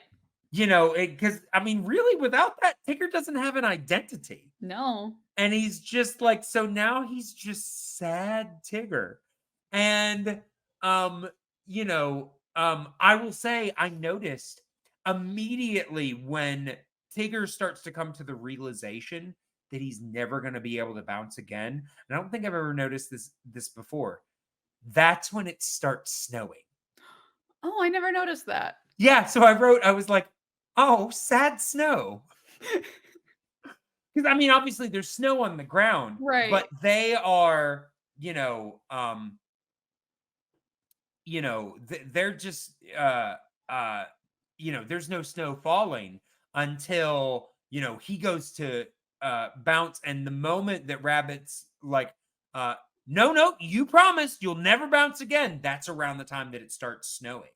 And I'm just like, oh, sad snow. So yeah, and of course everybody is just like, oh, I miss the old Tigger. I miss the old Tigger. And I will say, I'm like, in any other narrative structure, they would have made Tigger wait like a day or two. Yeah. More than 30 seconds. Yeah, exactly. I will say though, Rabbit never actually agrees to let Tigger bounce again. All they ever get him to say is, I guess I miss the old Tigger too. And Tigger takes that as, oh, so I can bounce again. Rabbit, if he wanted to be an asshole, could just be like, no, I never said that. I just said I missed you the way that you were, but I want you to be as miserable as I am. I want you to be a miserable old fuck just like me. Welcome to the club. But he knows that he's going to get more misery out of Tigger this way. If I let him bounce, he can bounce on me, and then I have something to be mad about. Exactly. Fine, exactly. I will say we did miss one of my favorite bits in this bit. It's totally aside, but they're in the snow, and it's I think Pooh and or sorry, not Pooh, but Tigger and Roo are already in the tree. And we see Pooh walking around this like clump of trees or a rock or something like that.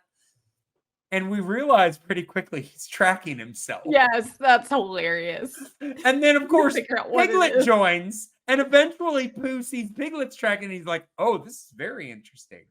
There's more animals now." And I was just like, I was just like, oh, it's like you have these pearls of wisdom, but you're also a bear of very little brain, and it's great. It's so endearing. It's wonderful.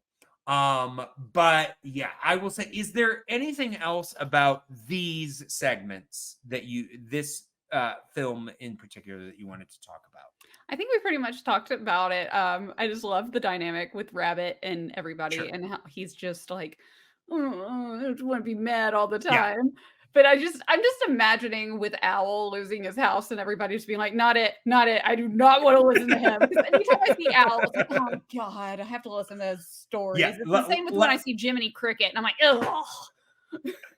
See, yeah, like I said, I think that eventually Christopher Robin just was like, you know what? I'm not gonna be in my house tonight. You can sleep here, Owl. Yeah. All right. Well, then let's briefly talk about the short that I sent you, which is a short that I believe it does have roots in the books and everything. I mean, even in fact, some of the shorts from the later Winnie the Pooh film, Winnie the Pooh, which obviously we'll talk about at a different date, have roots in the book, but this one, like I said, it's called Winnie the Pooh, A Day for Eeyore, and it's basically about it's Eeyore's birthday, and nobody knows. It's his birthday. I mean, I will say, Eeyore, did you tell people when your birthday is? Right. Yes. I feel like at least Christopher Robin would have made a big deal about your birthday if he knew. Yeah. When it I don't think anybody knew. No. Because they always include Eeyore in their plans. Right. And I mean, especially now, Piglet knows you invite Eeyore to stuff or he'll give your fucking house away. Give your house away because he is a realtor and he is the one and only realtor in the 100-acre woods. He's the only licensed realtor. Yeah. But yeah, I will say, so this one is one that I remember. What's really funny is that if you go on Disney Plus and you go to watch The Many Adventures of Winnie the Pooh, and you click on it, I mean, the actual like little square or whatever is just like a square of the poster.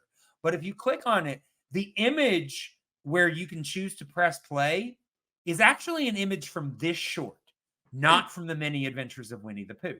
Okay, that's funny. Yeah, especially because now I will say my Disney Plus was having issues last night. But did you watch this on Disney Plus or did you watch it on something else? Yeah, the movie or the short? Many Adventures. I watched it on Disney Plus. Yeah, and so this other short was not on there. No, it was not. Yeah. I will say I meant to check and see if maybe it was an extra, but like I said, my Disney Plus was having problems. I didn't see it on there. I could have just missed it as it being like an extra one, but I didn't see it. Yeah. But yeah, because like I said, that's the way they release it the most now.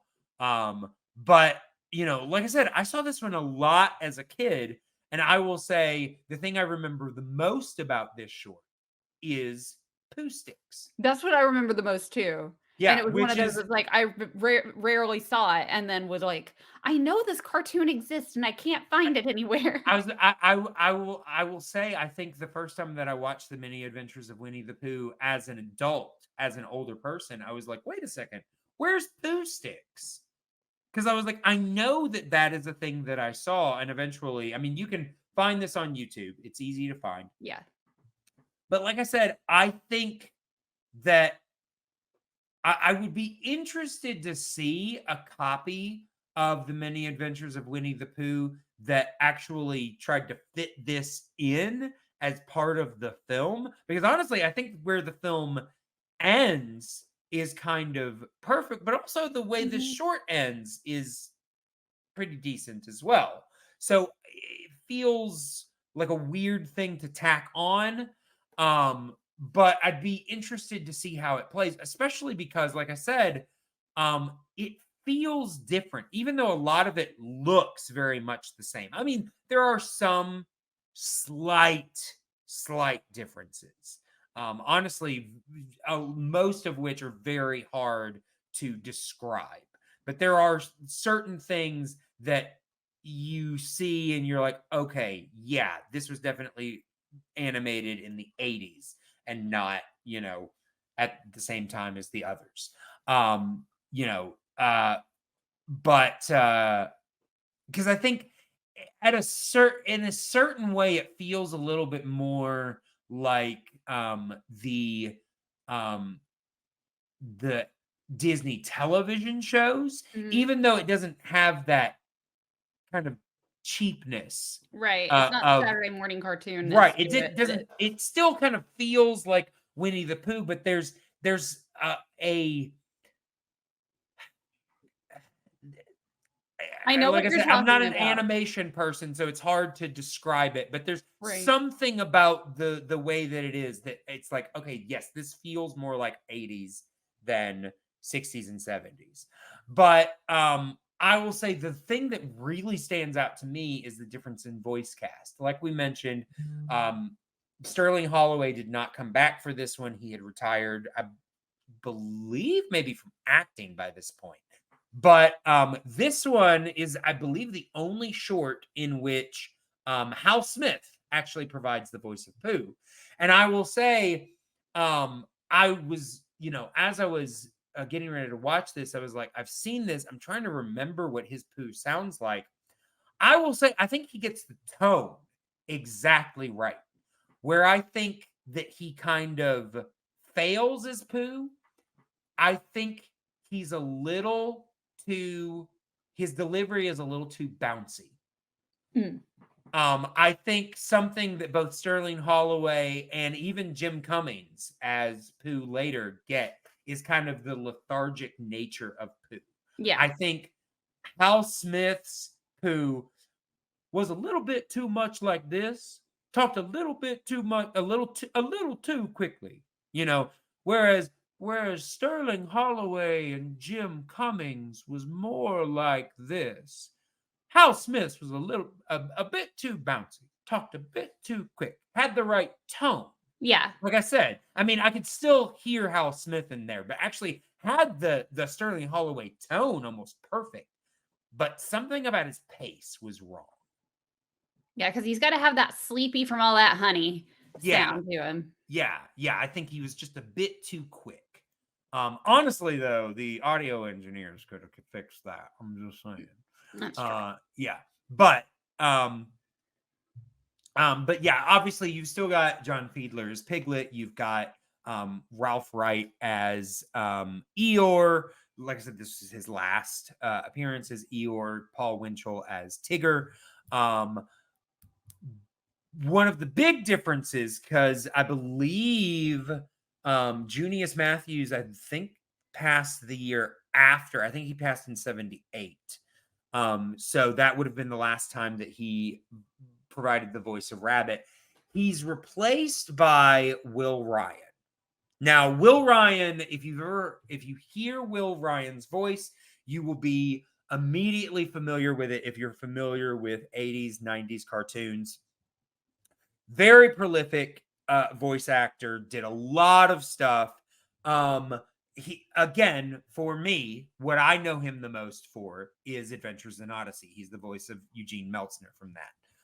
But he's also did a lot of voices for, he did a lot of like the Saturday morning Disney cartoons.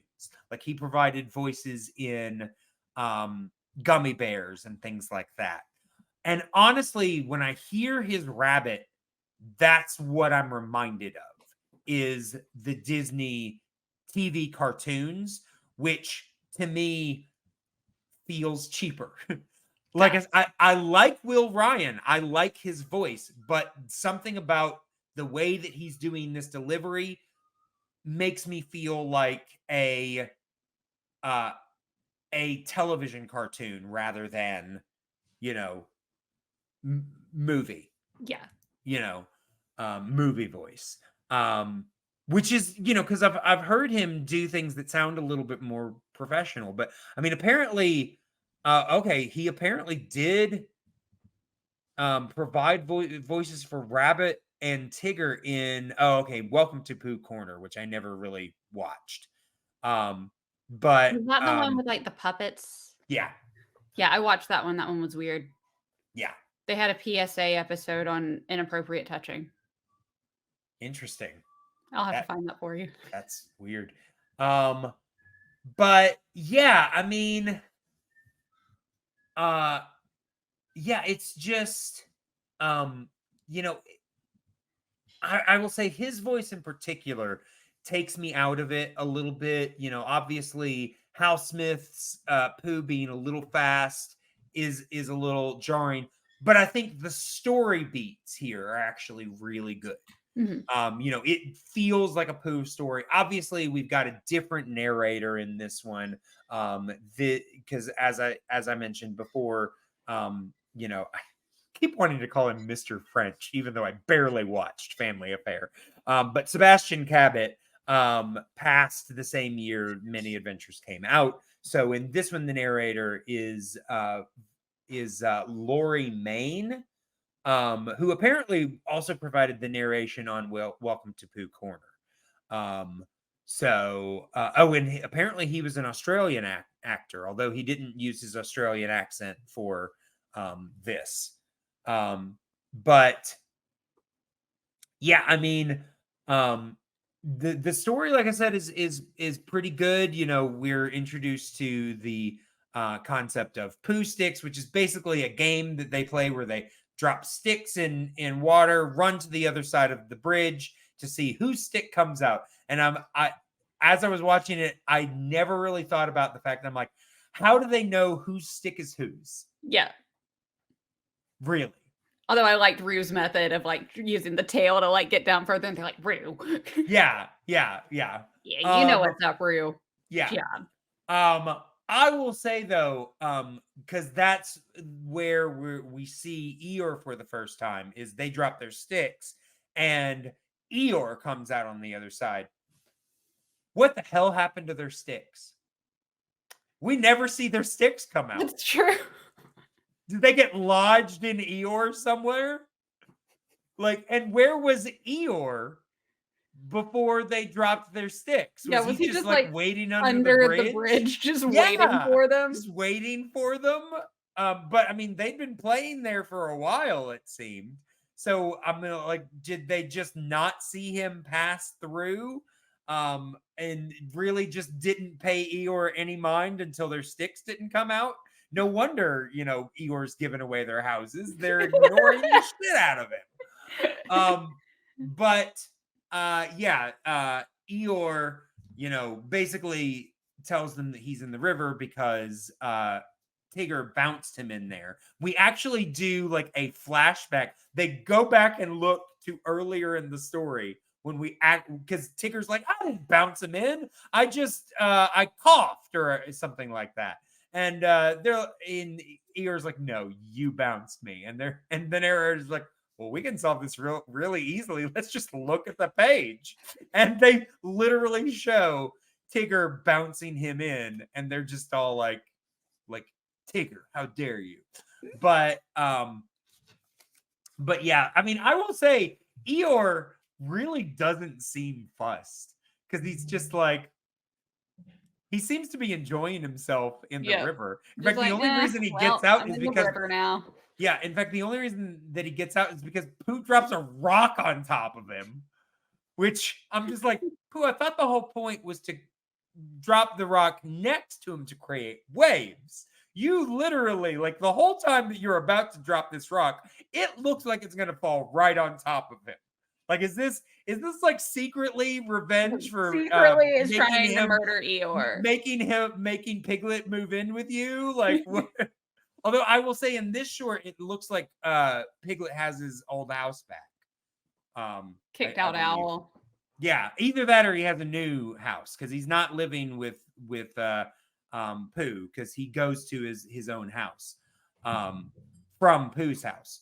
But eventually it is revealed that it is Eeyore's birthday, and that's why he's so gloomy today. And Pooh is like, well, we're gonna throw you a party. And Eeyore, like, the whole time is just like, yeah, I'll believe it when I see it. And I'm just like, poor Eeyore, man. His friends really just don't pay attention to him at all. That's why he gives their houses away. Yeah. I'll make you notice me somehow. Yeah. Good note to everyone out there. If you don't pay attention to your friends, they will give your houses away. Yeah. Make sure there's no bad spelling mistakes on your houses, because otherwise your friends will get real estate licenses and they will give them away. That's how that works. No better source of revenge. But yeah, so it is, like I said, so Pooh and Piglet immediately go to find him a gift. Pooh initially is like, well, I'll give him this jar full of honey. And of course, Pooh immediately does what he does with any jar of honey and eats the honey. And eventually he's just like, well, I got him this really cool pot that's good for putting stuff in. But yeah, they spread the word to everyone that they're going to throw. I will say, I think we only really ever see Pooh.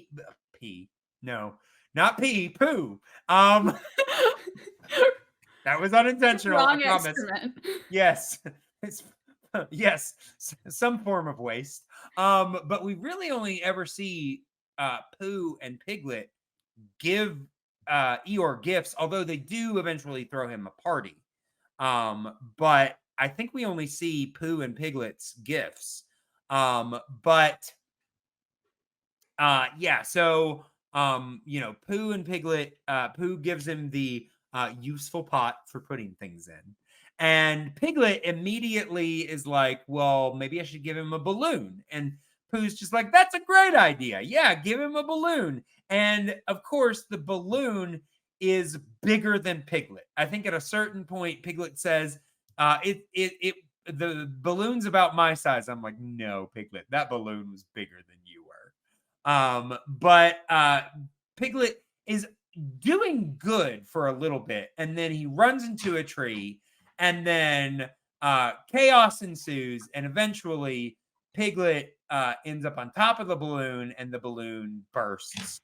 And all he has left is this sad little string with the little bit of the balloon that's left. And he goes and he gives it to Eeyore. And I mean, as sad as it is, like the scene of Piglet describing what the balloon was like, and Eeyore just being like, I love balloons. It was red. That's my favorite color. How big was it? Oh, about my size. My favorite size. Like, it's so like well done and so sweet, but at the same time, it's like super depressing. But eventually it ends up like perfect, because he realizes that these two gifts go together, and he can he realizes that he can put what's left of the balloon into the pot. And the look on Eeyore's face is simultaneously heartbreaking and super sweet, because it's just like, oh, these are both shit gifts and he loves them. It's like, oh my God. So somebody needs to give Eeyore a good gift. Poor Eeyore. But yeah, eventually they throw him a party, and I will say, even though Tigger is the one that bounced Eeyore into the river, eventually Eeyore is the one that cheers up Tigger, about not feeling too bad or whatever. And I'm just like, wow, Eeyore, good on you, dude. Your friends ignore you. He bounces you in the river. And like I said, as bad as, and honestly, watching this, I'm like, Eeyore has it almost as bad as like Charlie Brown. Like Yeah. these things legitimately do happen to him. But he oddly has like a form of optimism about it. Like, I Well, he mean, also he's doesn't want his friends to feel bad like he does. And so he's like, right. well, I know how that feels. So let's see if But I can it's at least cheer still, them it's up. like super admirable. I'm just like, geez. Eeyore like is more cheerful than I ever gave him credit for. Um, and I will say something I did forget to say about the end of the film is, that one also ended with another character interacting with Tigger, and that's Rabbit. And Tigger points out to Rabbit, he's like, "Why don't we bounce together? Because your feet are made for bouncing." And Rabbit's just like, "Really?" And I was like, I You're always a thought as a rabbit. kid, I always thought of as a kid, it makes no sense to me that Rabbit doesn't like to bounce because in real life, rabbits hop. You know what doesn't? Tigers. Tigers don't bounce. No, I mean, they pounce, not the same thing. no. Although the way Tigger does it, similar. But yeah. And then yeah, I mean that's really all of the shorts that we have to talk about. Do you have anything else about any of this that you want to discuss before we finish up here? I just think Owl owes Eeyore majorly for getting him a house because I don't think he even paid for the house. Oh no. No, I mean, there's only one point at which they talk about money, and that is Owl with Gopher trying to figure out how much the job is going to cost. And of course, Gopher is extremely evasive about that, I which is do love how honestly really Gopher has funny. dynamite. Yeah. Yeah. But all right. Well, if that is it, then let us go ahead and move into rating this film. So this is of course done on the tier system. There is of course top tier Disney. It is the best of the best, the cream of the crop. Just your favorite. These are of course your own personal ratings. Then we have tier 2, which is, also, great films. Maybe they are not your absolute favorites, but they are very high up there, very high quality, just good, solid Disney films. Then we have the third tier, which is, in a word, eh. They're not great. They're maybe okay, but they're also not the worst. Then there is the fourth tier, which is not even a tier. It is the vault. They are those films that we wish Disney would just forget existed and toss in the vault and throw away the key. We don't need them no more. Don't need them. So, Amanda, where would you put The Many Adventures of Winnie the Pooh? This is a hard one because it's really, really good. Yeah. It's not my absolute favorite, though. It's not like Little Mermaid to me, but at the same time, it's very important Yeah. because it's Winnie the Pooh. Mhm. Ugh. I'm putting it between tiers 1 and 2, like low tier 1, top tier 2, just because of like just the significance of it. And it holds up so well. Like it's one that you can just sit and enjoy regardless of like anything. Like it's just aged so well. Sure. So kind of high tier 2. Yeah, that's what we'll go with. Yeah. Okay. I will say for me, this is top tier. I even though it's not a smooth narrative structure, I don't mind the fact that it's basically just shorts shoved together because I love all of the shorts. Yeah. This is obviously a lot of my affection for this comes from my nostalgia for it, but I also just find these shorts or this film comforting. I really do. Like honestly, this is one that I just kind of put on in the background just to kind of like it's just a nice, pleasant thing. Like, this is one that I look forward to watching. And, you know, I do think of it and I'm like, yeah, I want to watch that. You know, I was excited. I mean, there's a reason that we are reviewing this to come out on my birthday, because it's one of my favorites. I really enjoy this film.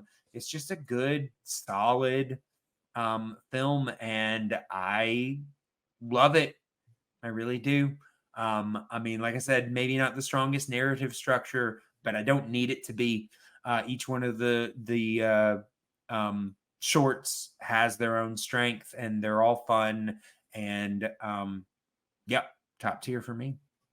All right. Well, I believe that then brings us to letting people know how they can get into contact with us. So, of course, you can contact me on Twitter and Instagram at The Flying Cow Pod. You can also email at theflyingcowpod@gmail.com. Do not forget to check out all of the things that we have available, especially now on YouTube. You hopefully are watching the video versions on YouTube. I will say, if you would prefer audio versions, I am looking into possibly doing the podcast on YouTube, but you'd still have to listen to it on YouTube, and unless you have the premium, it's going to have ads. But if you do want to listen to it without ads on an actual like podcast feed, you can go to patreon.com/theflyingcow, and you can get podcast versions of all of the podcasts simply by subscribing to the lowest tier. It's just $1 a month. Very simple, very easy. If you just want to hear us in podcast form, you can still do that just for $1. But if you wanted to subscribe at a higher tier, then you can still get exclusive content, including the opportunity to get our episodes 1 week early. You can rub it in all your friends' faces that you get to hear our podcast 1 week before they do at the $10 tier. We got still a lot of great stuff over there, so make sure to check all of that out, including our show here on YouTube, Comets and Cabbages, our Avatar: The Last Airbender podcast, where myself, Amanda, and our friend Lauren talk about Avatar: The Last Airbender, and we're having a lot of fun over there. Make sure to check that out. Amanda, what you got? You can find me on Twitch streaming video games at Panda Princessa. You can find me on Instagram, where you can see pictures of my cats at Panda Princessa Streams. And then what was once Twitter is Amanda Van Heil. Yep. And then you can also find me on Zelda Universe TV on YouTube, where I talk about The Legend of Zelda. Yeah. The social media site formerly known as Twitter. Yes. X-Twitter. Yeah. Mm-hmm. I won't say the first part. Well, I was calling it like formerly Twitter, as in X-Twitter. Well, making a joke on that. I see. I'm just saying it like, you know, the artist formerly known as Twitter. I think I like that better. Yeah. I like that method better. The site formerly known as Twitter. The site formerly known as Twitter. Yeah, absolutely. But yes, we will of course be back next time talking about another Disney classic. But until that time, moo.